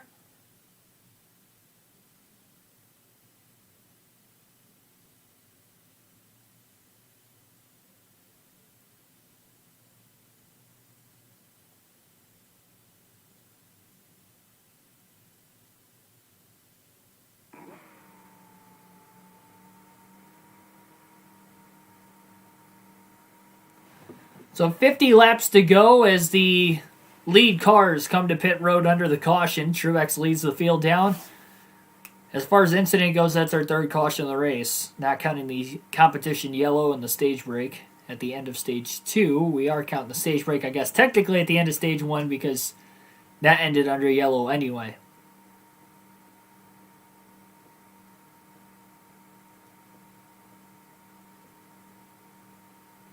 Dude, hate the drink.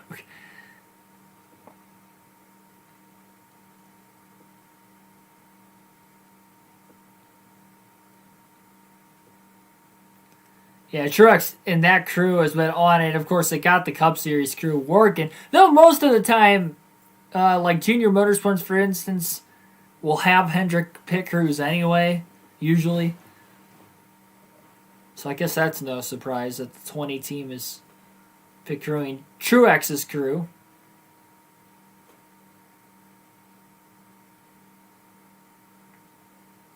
I don't know what song that was.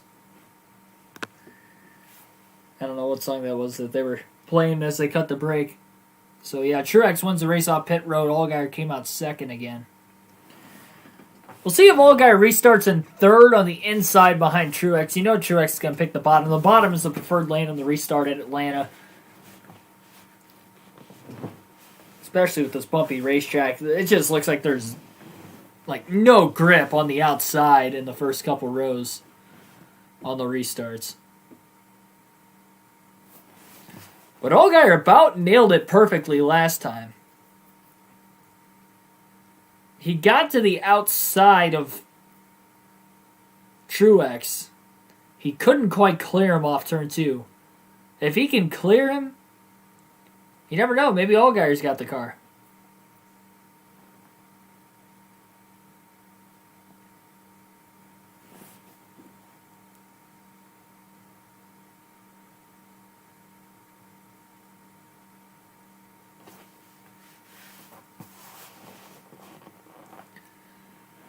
I don't know. We'll see. Allgaier's definitely got the best car to try and keep up with Truex. Harrison Burton looked fast in stage 1, but he doesn't look as fast since.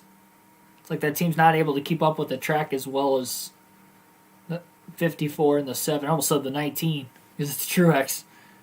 Weird saying the 54 with Martin Truex Jr.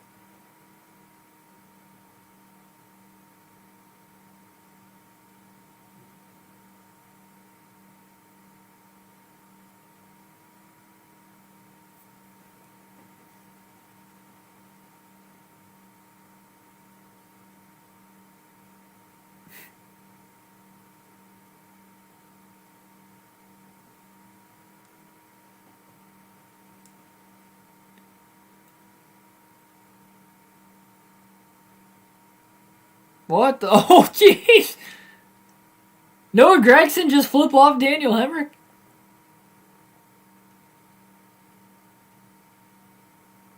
I don't know what happened there. He stuck his finger out the window. I don't know what he did. Oh, man, Gregson's hot.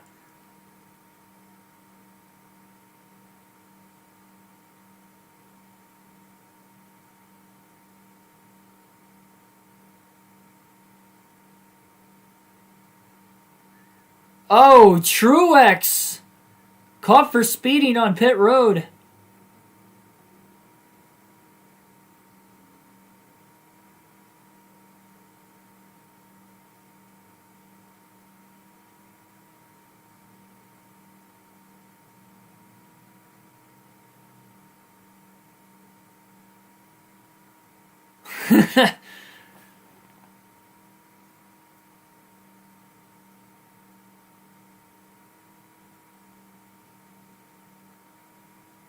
So Truex caught for speeding on pit road.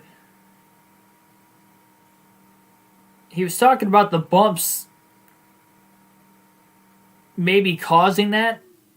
That when he hits a certain area on pit road, and he goes through the bumps, it seems like that digital dash starts to go crazy on him, I guess, from what he said over the radio. So Allgaier will restart from the lead, Alex the bottom. Harrison Burton will restart on the front row on the outside. Truex coming from the back. He's got plenty of time, 46 laps to go. And he's had the fastest car today. We'll see. Hemrick also restarting at the rear. I'm surprised Gregson didn't get a penalty for going backwards in his box, intentionally hitting Daniel Hemrick. Like, you would think they would black flag him for that. They didn't. Oh, contact! Trouble! Jim Burton into the side of the 51 into turn 1 as they were 3 wide. We stay green. A lot of smoke coming out of the left side. There's a tire rub on Clements, and now the caution waves a half a lap later. Allgaier holds the lead on the restart. And we have another caution on the restart. Not sure how it started, but it ended with the 51 and the 10 in the wall.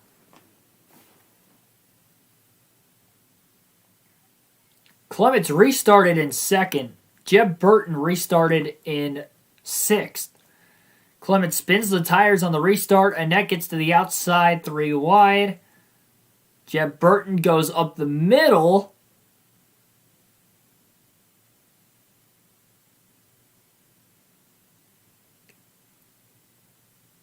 That was interesting.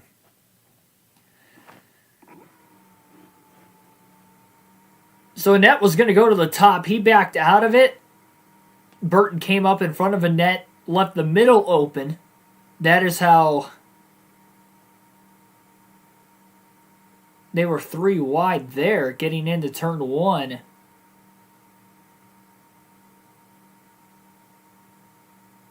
Jeb Burton filled up the gap in the middle and just got sandwiched by the 51. I don't know if he didn't realize they were 3 wide. I mean, it literally looked like one was coming up as the other was coming down, and they just both mistimed it, really. Sandwiched each other.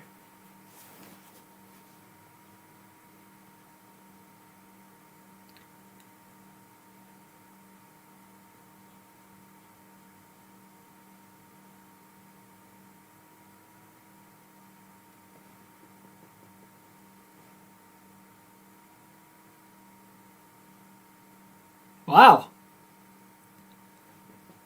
Antonio Ferrucci's kind of came out of nowhere inside the top 10 all of a sudden.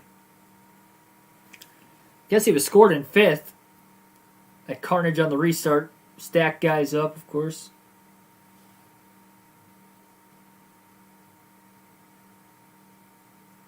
I'm curious to see if Cindric can keep his top 10 streak alive. If he doesn't keep the top 5 streak alive to start the season, hopefully he can get the top 10 streak. That's a good race for him being involved in that accident in stage 1. I mean, that's a good comeback. This hurts Truex because this is giving him less laps to try and cut through the field. See, that's the problem, is if we get caution after caution after caution, with not a lot of long green flag runs in between there, he's only going to gain so many spots on the restart. We still got one more pit stop coming up before the rest of this. Well, it depends. They can make it on fuel to the end of the race, and if they can manage their tires enough, they can make it to the end there. But if we get more than, honestly, if we get more than 5 to 10 laps into a run, they're going to hit pit road for tires because everybody's got one set left to the end, from what it sounds like.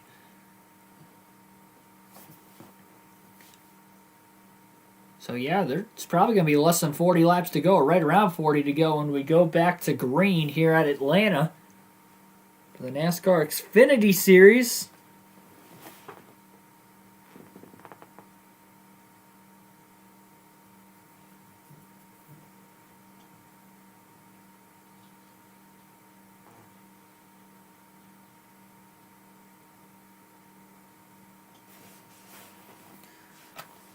Anybody else, while they're under a commercial right now, we're going to talk college basketball for a quick second. Does anybody else have a bracket this season for March Madness? Because mine got absolutely demolished yesterday. I think that might be the worst bracket I think I've ever had. Like, I watch enough that I know who the teams usually are, the good teams, the bad teams, whatever. Possible underdog threats. And usually, like, the first 2 days, there's 16 games in a day.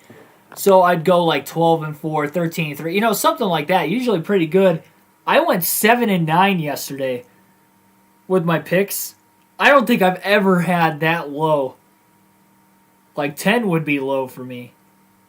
10-6, and that was bad. I'm doing a lot better today, though, I will say. But yesterday was terrible. I don't think I've lost a game today.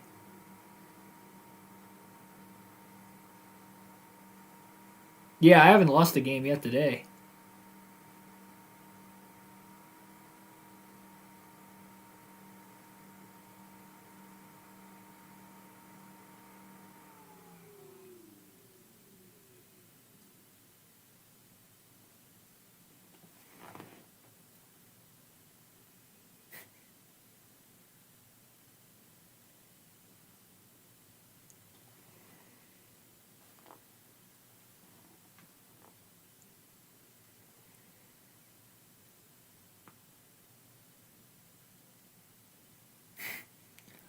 Ferrucci does have a couple scuff marks on the right side of his race car, but a great job for Ferrucci, the rookie, coming over from IndyCar.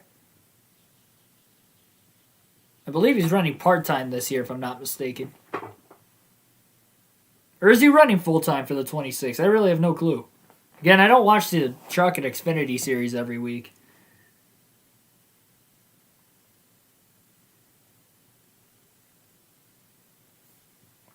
Let me check the standings again real quick. Should show in the standings how many starts he's got.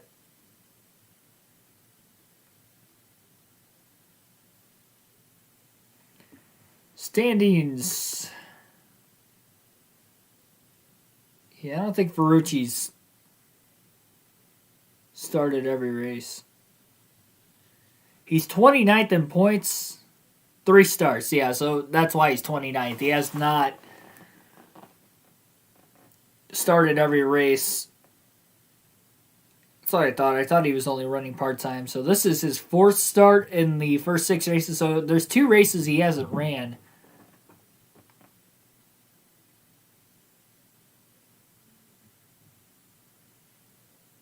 Man, Ryan Sieg is 26th in points. I didn't realize he was that low coming in. I did see Noah Gragson was 19th coming in, and then he got in that wreck today too. My goodness.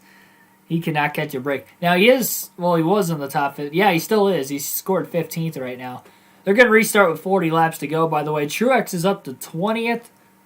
There were about 25 cars on the lead lap. He's not at the tail end of the line now either with that caution, so he's actually going to restart mid-pack. We'll see. Allgaier's got a decently fast car. If he could just get a good restart, not battle these guys, get off to a pretty sizable lead, that's going to be harder for Truex to try to cut back into this if we do go green to the end. I don't see us going green to the finish. The Xfinity and the Truck Series seem to have more cautions. Obviously, younger drivers in the field, less experience, especially with no practice or qualifying. You're typically going to see that. We'll see. I could be wrong. But that's typically what we see.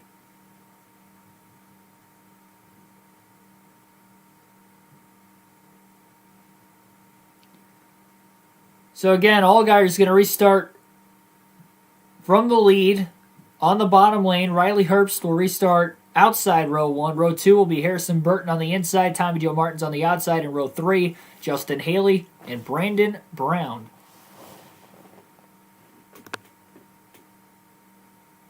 Green flag back in the air. 40 to go at Atlanta as Herbst slides the tires on the high side. Stacking up Tommy Joe Martins and everybody on the high side further back. Brandon Brown has to jump out of line.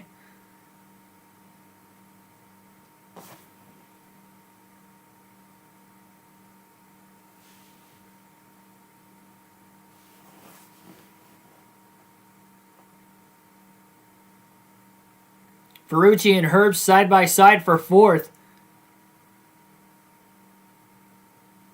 Santino side drafts off turn 4, pulls back along the inside, gets a better run off the corner overall. Herbst trying to side draft him back as they go into turn 1. And Michael Annette and everybody's accordion behind Ferrucci. Ferrucci had to get out of the gas a little longer there, stacking up that accordion line. And there's a look at Truex on the right side of the screen as he is just sawing through cars right now. He's all the way back up to 11th already. Ooh, man, Mike Snyder slides way up the racetrack.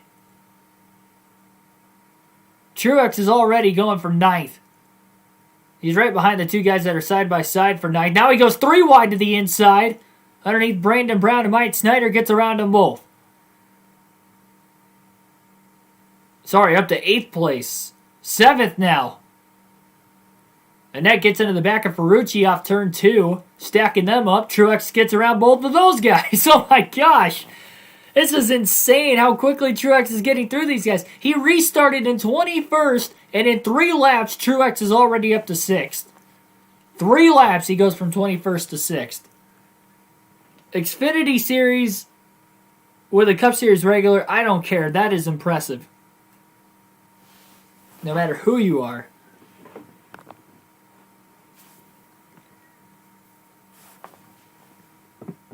That's why he's a Cup Series champ. Teaching these young guns how to do it.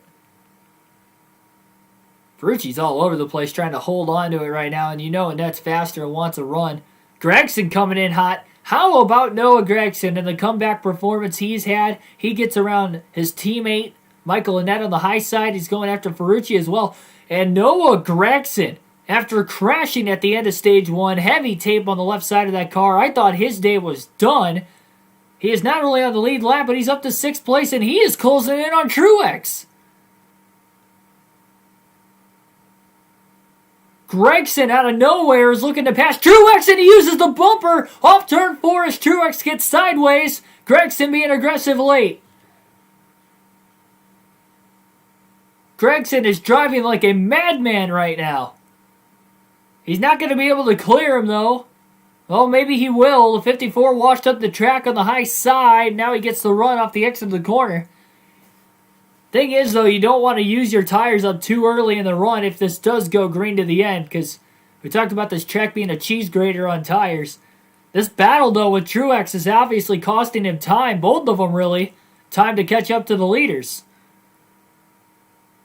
Plus, Gregson used the bumper on 1.5 miles. Gregson is clear of Truex. Gregson, man, he's got those left sides right on the apron. Maybe even below it. Below that painted line on the inside of the track. This is the first time we've really seen Truex in traffic.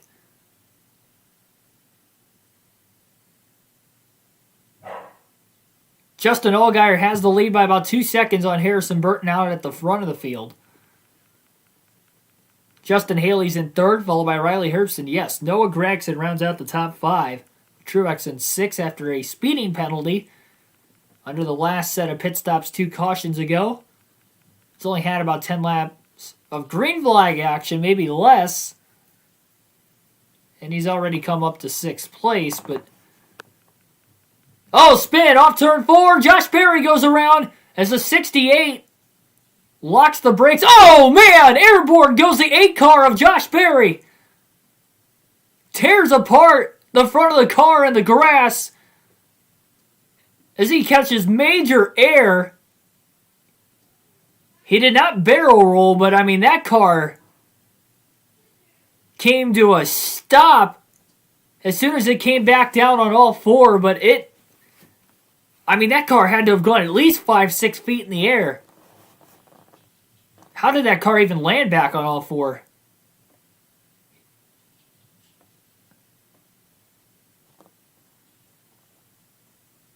Barry with a spin off turn 4. He's having such a good day. It's at the top 10 for the most part.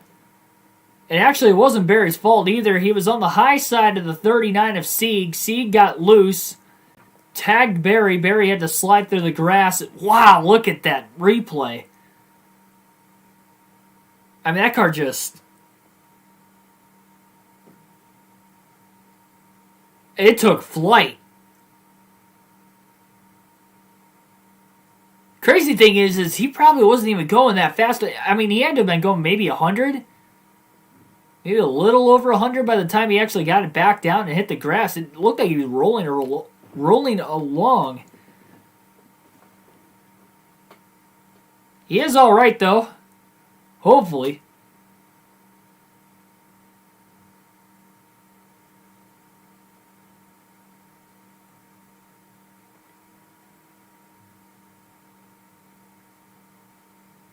That's insane.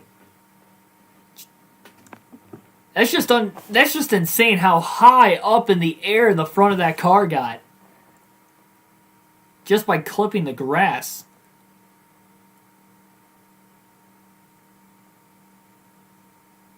Everybody's coming to pit road under the caution with 31 to go. That's the caution Truex and Gragson need as their cars are starting to look similar to the leader, Justin Allgaier.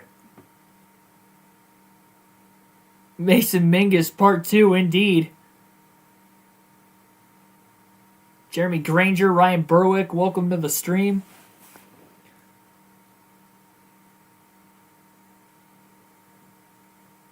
See who's going to win the race off pit road. This is everybody's final set of tires.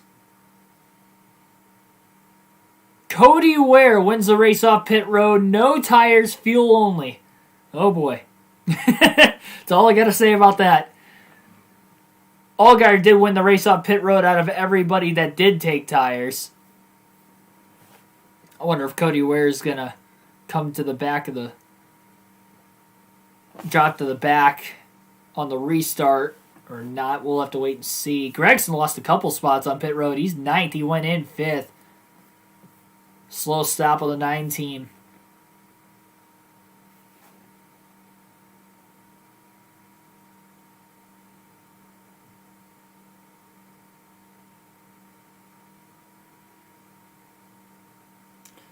Martin Truex Jr. will lead in 3 laps. I think that's very well possible. He has been awesome on the restarts today. Even from the lead. That grass, though, Ryan Blaney did mention on the broadcast, that grass is super thick, though. I don't know if they've had rain in the Atlanta area that they couldn't mow it, but that grass is a lot thicker than what you would usually see on these NASCAR tracks. I mean, that's just insane. I've never seen a car go that far up in the air just by hitting the grass. Well, okay, we saw in the Truck Series a flip at Texas because of the grass. But I mean, like, he basically did a standing wheelie and the front of the car came probably 10 feet off the ground. No joke. At least 6 to 7 feet off the ground. But the back tire stayed planted on the racetrack. Again, these cars are so heavy. So for the grass to just throw the car up like that at maybe 100 miles an hour is just insane. That's how far it dug in. Yeah, I'm not sure what that call was necessarily by Cody Ware. Cody Ware is not shown first and second anymore, so I don't think he's restarting up there. Actually, first and second is Colby Howard and Jesse Little.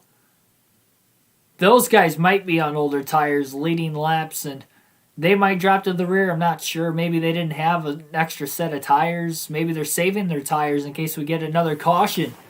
So they could maybe rip through the field on a final restart. That's not impossible. It's an interesting strategy for sure. But they're going to have to get lucky with the... Honestly, the caution's going to have to fly like right around halfway for them. Halfway to the end from when they go green.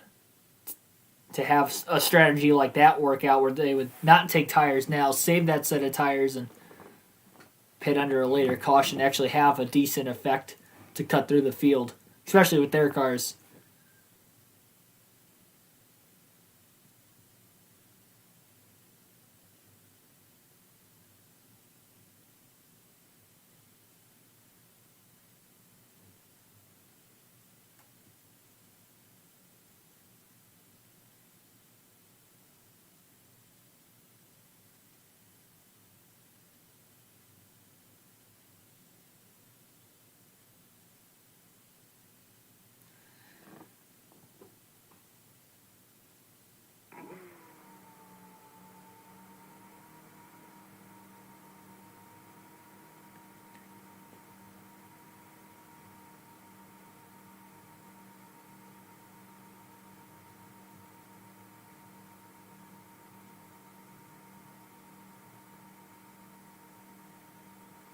Look at how far down.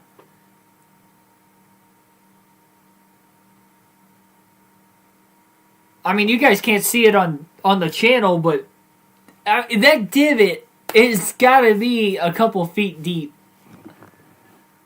in the grass where Josh Berry had dug up a bunch of dirt and grass.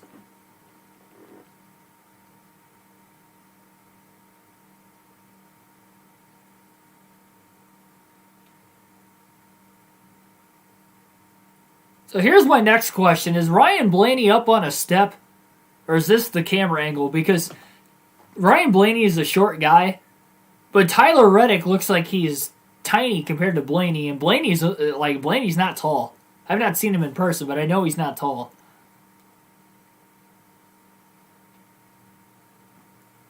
Reddick looks like he's like 5 foot even. He looks like a little kid.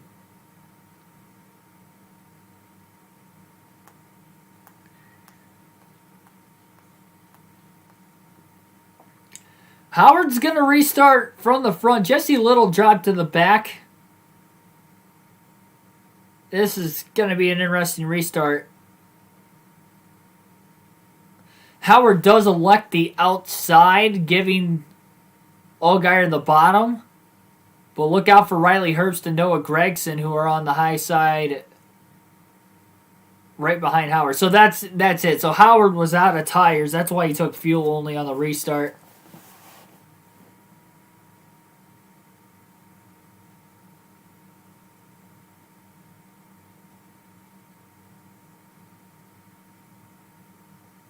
Well, here we go. Green flag back in the air. 26 laps to go at Atlanta. Colby Howard slides the tires but gets out of the way. Huge shoot of the gap there by Justin Haley to the high side of Harrison Burton. Allgaier's got the advantage in 1 and 2. Truex is up to 4th place behind the two guys side by side for second of Burton and Haley as Truex throws a block on Riley Herbst, who tried to make a pass down the backstretch. Herbst got out of shape, and Gregson shoots to the outside. And Gregson now with a huge run off turn 4 as he gets around not only Herbst, but Martin Truex Jr. as well. He's not clear of Truex yet. Almost some contact with the aggressive side drafting of Haley and Burton. Gregson in the middle lane. Haley on the top lane with Burton on the bottom. Gregson's putting on a show late.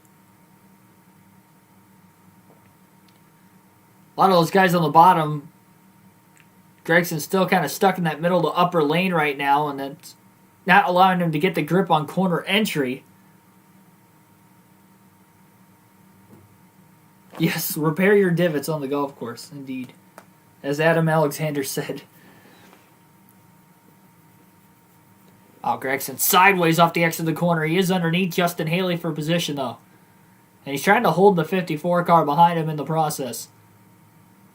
Gragson is up to third after crashing earlier at the end of stage 1. Yes, crashing, not spinning. He crashed. There is damage on the left side of that race car. But they have worked on it. They have gotten it back. It's amazing that he's even on the lead lap, let alone in third with 23 laps to go. Gragson might have the fastest car on the track right now. Truex on the high side of Justin Haley trying to get around him for fourth and does. This is going to be a fun finish, ladies and gentlemen. Allgaier still leads by a half a second over Harrison Burton. About 1.2 back to Gragson. And about a second and a half to 1.6 back to Truex.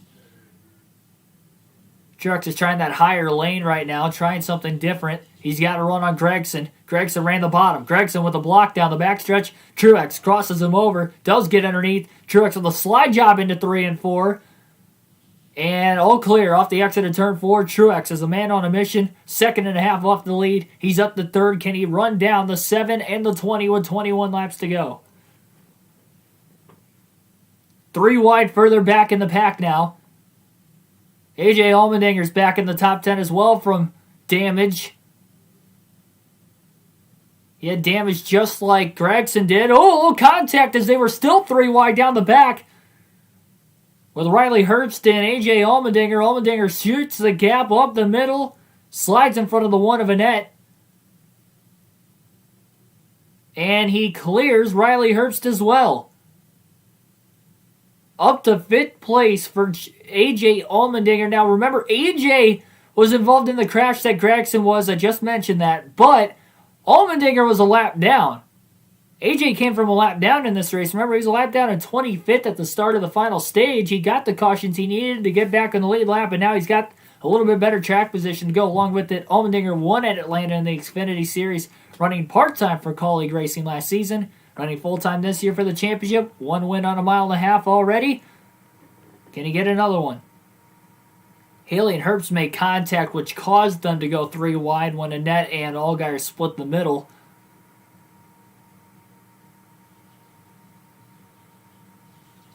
Still a half-second difference between first and second, Allgaier and Harrison Burton. Fake Kyle Busch in the chat, welcome.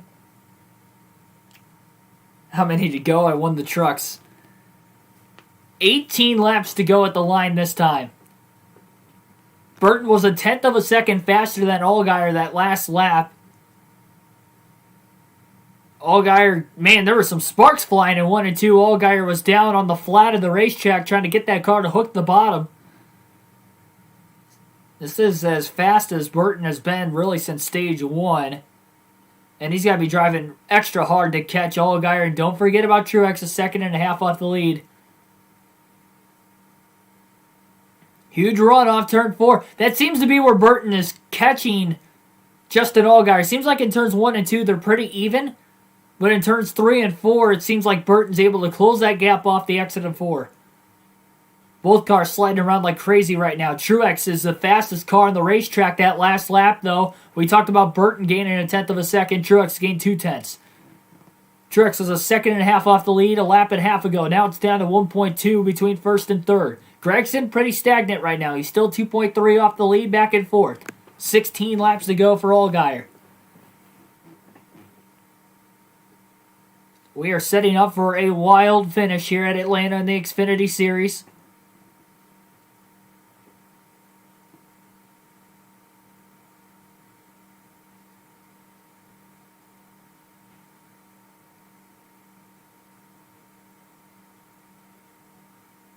Allgaier starting to gap the 20 car once again. He's out to about a 6/10 of a second lead off 4 that time. At the line, yeah, 6/10 of a second at the line.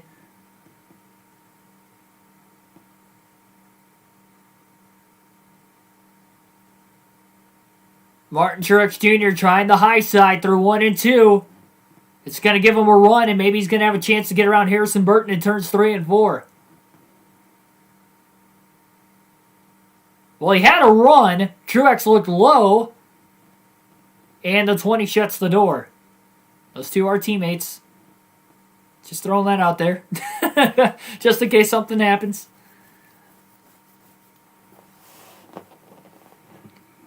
Haley dropping back on the restart. Oh, lap car got in Haley's way, and Myatt Snyder is going to get around him perhaps. As they battle for 8th.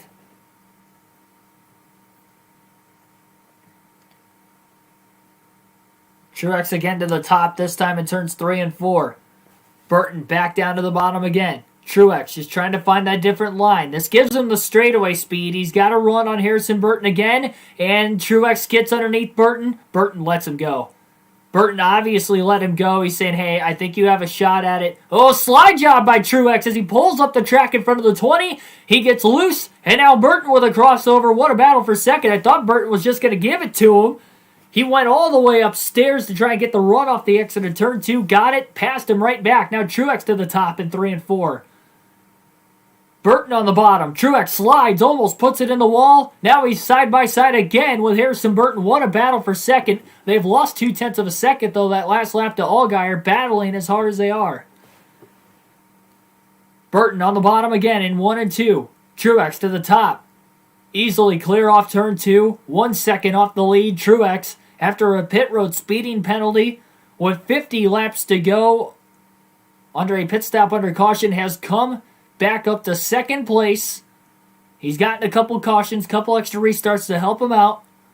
Especially that last restart, because he was about 5 seconds off the lead in 6th when that last caution came out.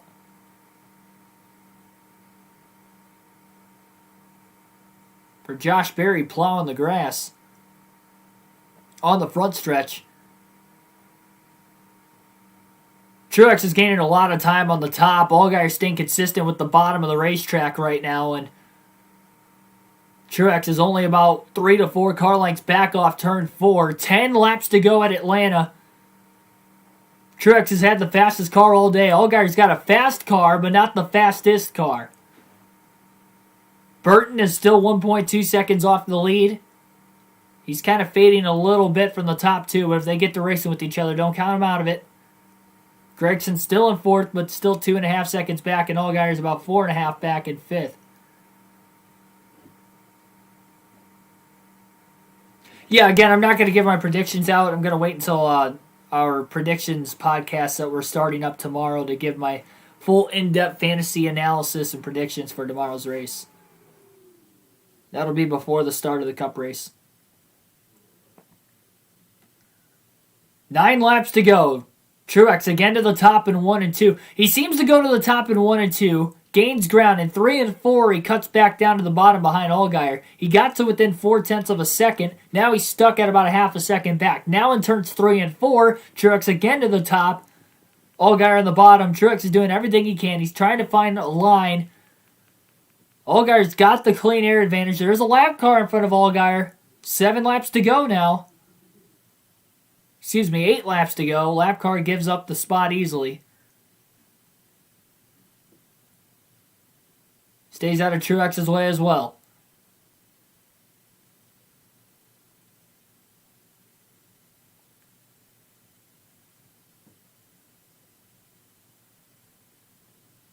How much have the tires worn since the restart with about 23 to go?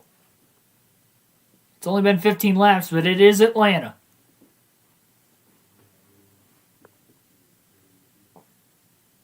This is going to get interesting.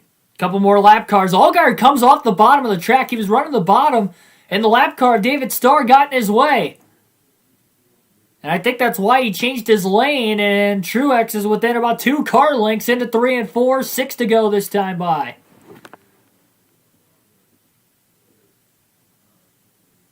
Pretty even off turn 4 that time. Allgaier might have gapped him just a tad. Truex to the top in 1 and 2. Allgaier back to the bottom. Gregson putting pressure on Harrison Burton for 3rd, just in case something happens with the top 2 or a caution comes out. Oh, David Starr got in the way of Gregson, and that cut his line off to try and get around Burton that time by. 5 laps to go for Allgaier. Half a second lead still.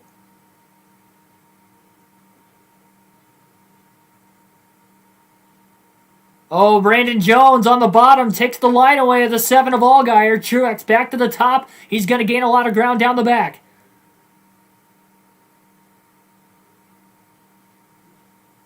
Truex to the bottom. Allgaier to the bottom in 3 and 4. Gragson still trying to get around Harrison Burton back there for third. He's about 2 car lengths behind him in 3 and 4. 4 laps to go for Justin Allgaier.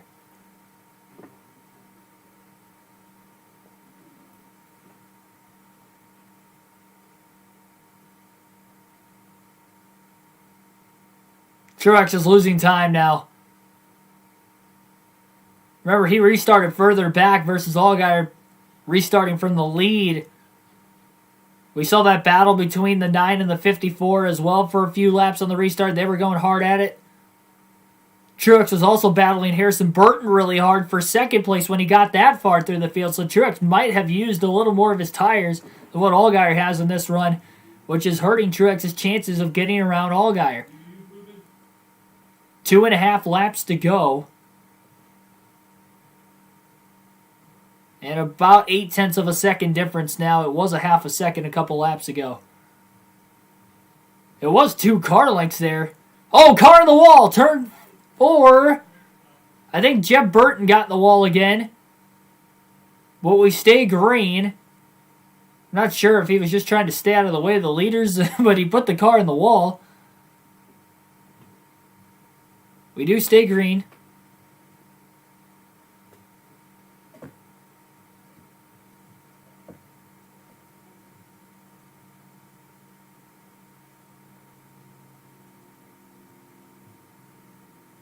Allgaier is still gapping Truex. About 0.9 of a second difference. White flag in the air, 1 lap to go for Justin Allgaier. A 1 second lead to Truex now. Gragson still in 4th, a couple car lengths behind Harrison Burton as they battle for 3rd.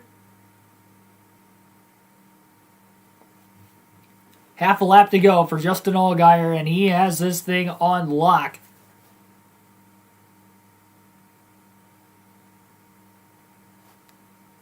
Truex's comeback attempts after the pit road penalty are going to fail. Allgaier prevails, and Justin Allgaier will win his first race of the 2021 NASCAR Xfinity Series season at Atlanta.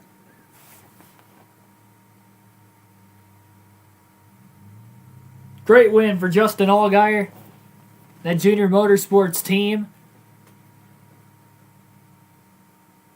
Martin Truex Jr. will bring it home in 2nd, Harrison Burton 3rd, Noah Gragson 4th, A.J. Allmendinger rounds out the top 5, Riley Herbst 6th, Michael Annett 7th, Justin Haley 8th, Daniel Hemrick 9th, and Ryan Sieg rounds out the top 10. Those are the unofficial results to today's race.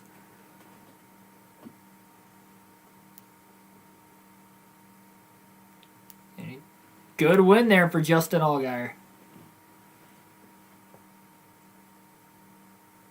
Kyle Busch Candyman 2021. Wanted Martin Truex. Yeah, I think Truex just burnt his tires out a little too much battling with the 20 and the 9 there late in the race that he had nothing for the 7 because he was hanging with Allgaier, but then the last 3 to 4 laps of the race, Allgaier put about a second on him.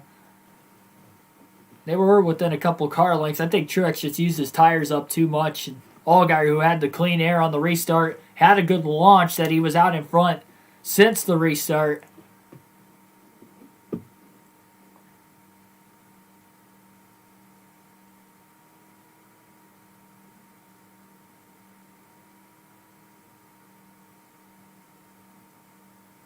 Yeah, again, great day for Allgaier, and first win of the season, locking himself into the Xfinity Series playoffs.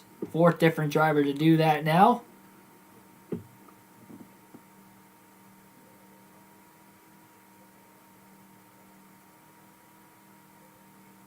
Wow, 15th career win for Allgaier in the Xfinity Series as well.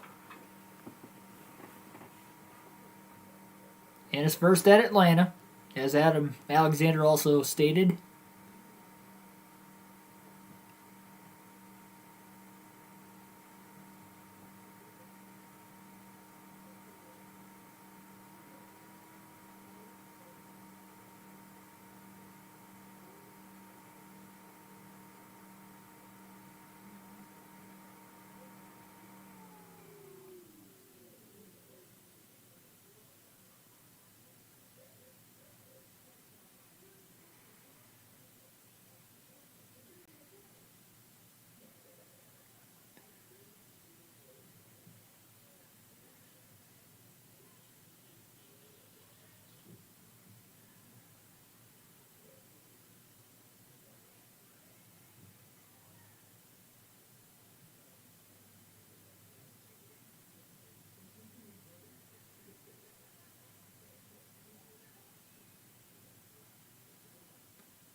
Should be a race caller. Thanks. Yeah, that's the goal. That's why I started the YouTube channel to begin with.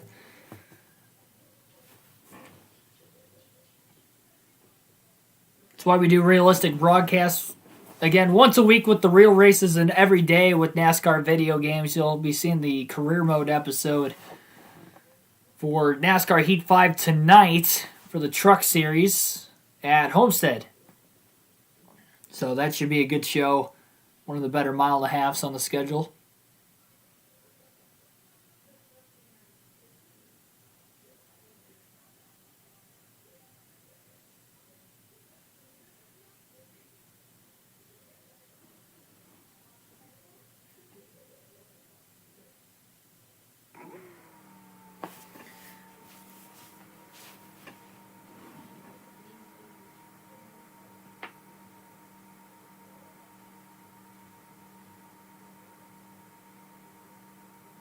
Looks, Billy, I'm just now seeing your comment about Blaney. Oh, there's a fight on pit road. Noah Gregson's in a fight with Harrison Burton, I guess. Those two have a history. Oh, no, that was Jeb Burton, I think. Or Hemrick, I don't know who it was. I just saw the end of it. I wasn't paying attention. I was looking at the chat and I missed it. I don't know what happened. Oh, that's right. Hemrick and Greg. I forgot about that on pit road earlier.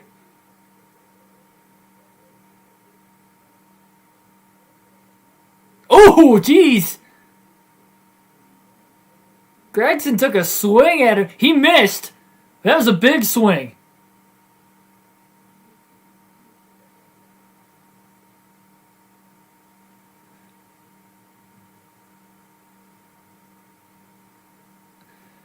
Okay, here, I'm going to give my quick thoughts. Dicep, welcome to the stream. Wait, why is no Gregson? Okay, so Gregson and Hemrick are fighting. Let me explain my side of the story and then who was right and who was wrong, because I think there's a clear right and wrong here. Hemrick was mad at Gregson for earlier in the race. They were on pit road, and Gregson overran his box because there was a lap car in the way or something. And because he went a little too hard, that caused Gregson to have to stop on pit road. Gregson was not happy with Daniel Hemrick. So in the middle of Hemrick's crew stopping the race car after Gregson went past his box too, mind you, he backed up into the 18 car. It looked intentional. That's why Hemrick was upset. Gregson is completely wrong for doing that, and here's why. Because, again, as mentioned, Hemrick's crew was working on the right side of the race car. For instance, there was a front tire changer working on the right front as Gregson was backing up and literally backed up into the 18. Had to assume it was intentional. I mean, that's a dangerous situation. I'm really surprised NASCAR didn't black flag him for it. I mentioned that earlier in the broadcast. That I'm surprised that they didn't penalize him for it in any way. Because it looked obvious. I'd assume that there's going to be a fine going Gregson's way this week. If they do not fine Gregson for that, I mean, that is really dangerous. And I'm sure he knew what he was doing. You know, I'm sure he wasn't going to hit the tire changer. And so be it, but the tire changer didn't know what was going on until Gregson backed into the car. You know, what if he would have moved Hemrick's car enough, that he's literally changing the tire, the car moves, what if it falls off the jack? And the tire changer's right there underneath it. Or he's on his way around the car to work to the left sides as Gregson's backing up into him. And he gets sandwiched or something. It's like completely dangerous. Completely dangerous.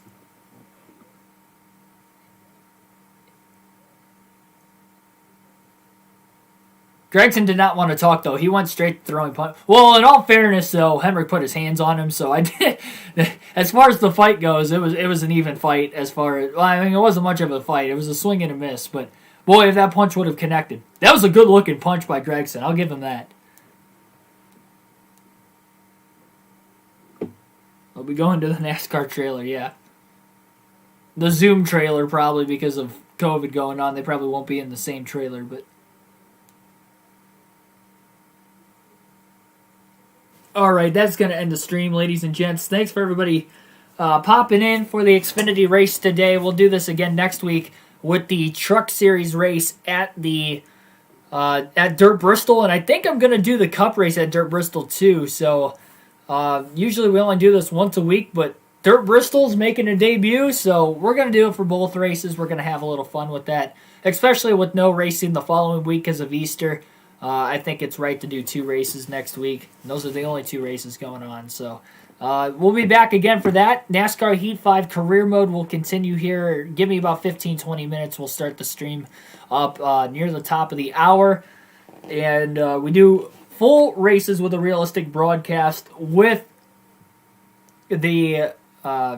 we do full races with the realistic broadcast for NASCAR video games, and now these races on the weekend. We'll be starting a podcast every race day. We'll be doing predictions, in-depth analysis, fantasy advice that I have for you guys, so that will debut tomorrow as well before the Cup race. And we'll continue that said podcast on Monday when I give my thoughts and analysis Monday afternoons. So, yeah, that's going to be it here for this one. Again, like, share, and subscribe. I'll see you guys in a little bit. NASCAR Heat 5.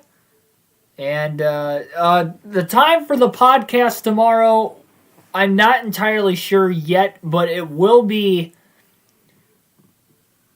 So if you're subscribed, I'll set it up beforehand. Like, sometime before I go to bed tonight, I'll set the start time for the stream. And I will have a start time by the end of our full race live stream tonight. I think we can probably plan on about 2 o'clock, I think would be a good time. About an hour before the race. We'll talk at all things Atlanta Cup Series. So I'll probably... I'd say close to 2. That's not a set time right now, but I'd probably say right around 2 o'clock. So, yeah. Again, thanks for everybody tuning in. I'll see you guys in a little bit on NASCAR Heat 5. Thanks for watching. Thanks for enjoying. Hopefully you enjoyed that Xfinity race. And I'll see you soon.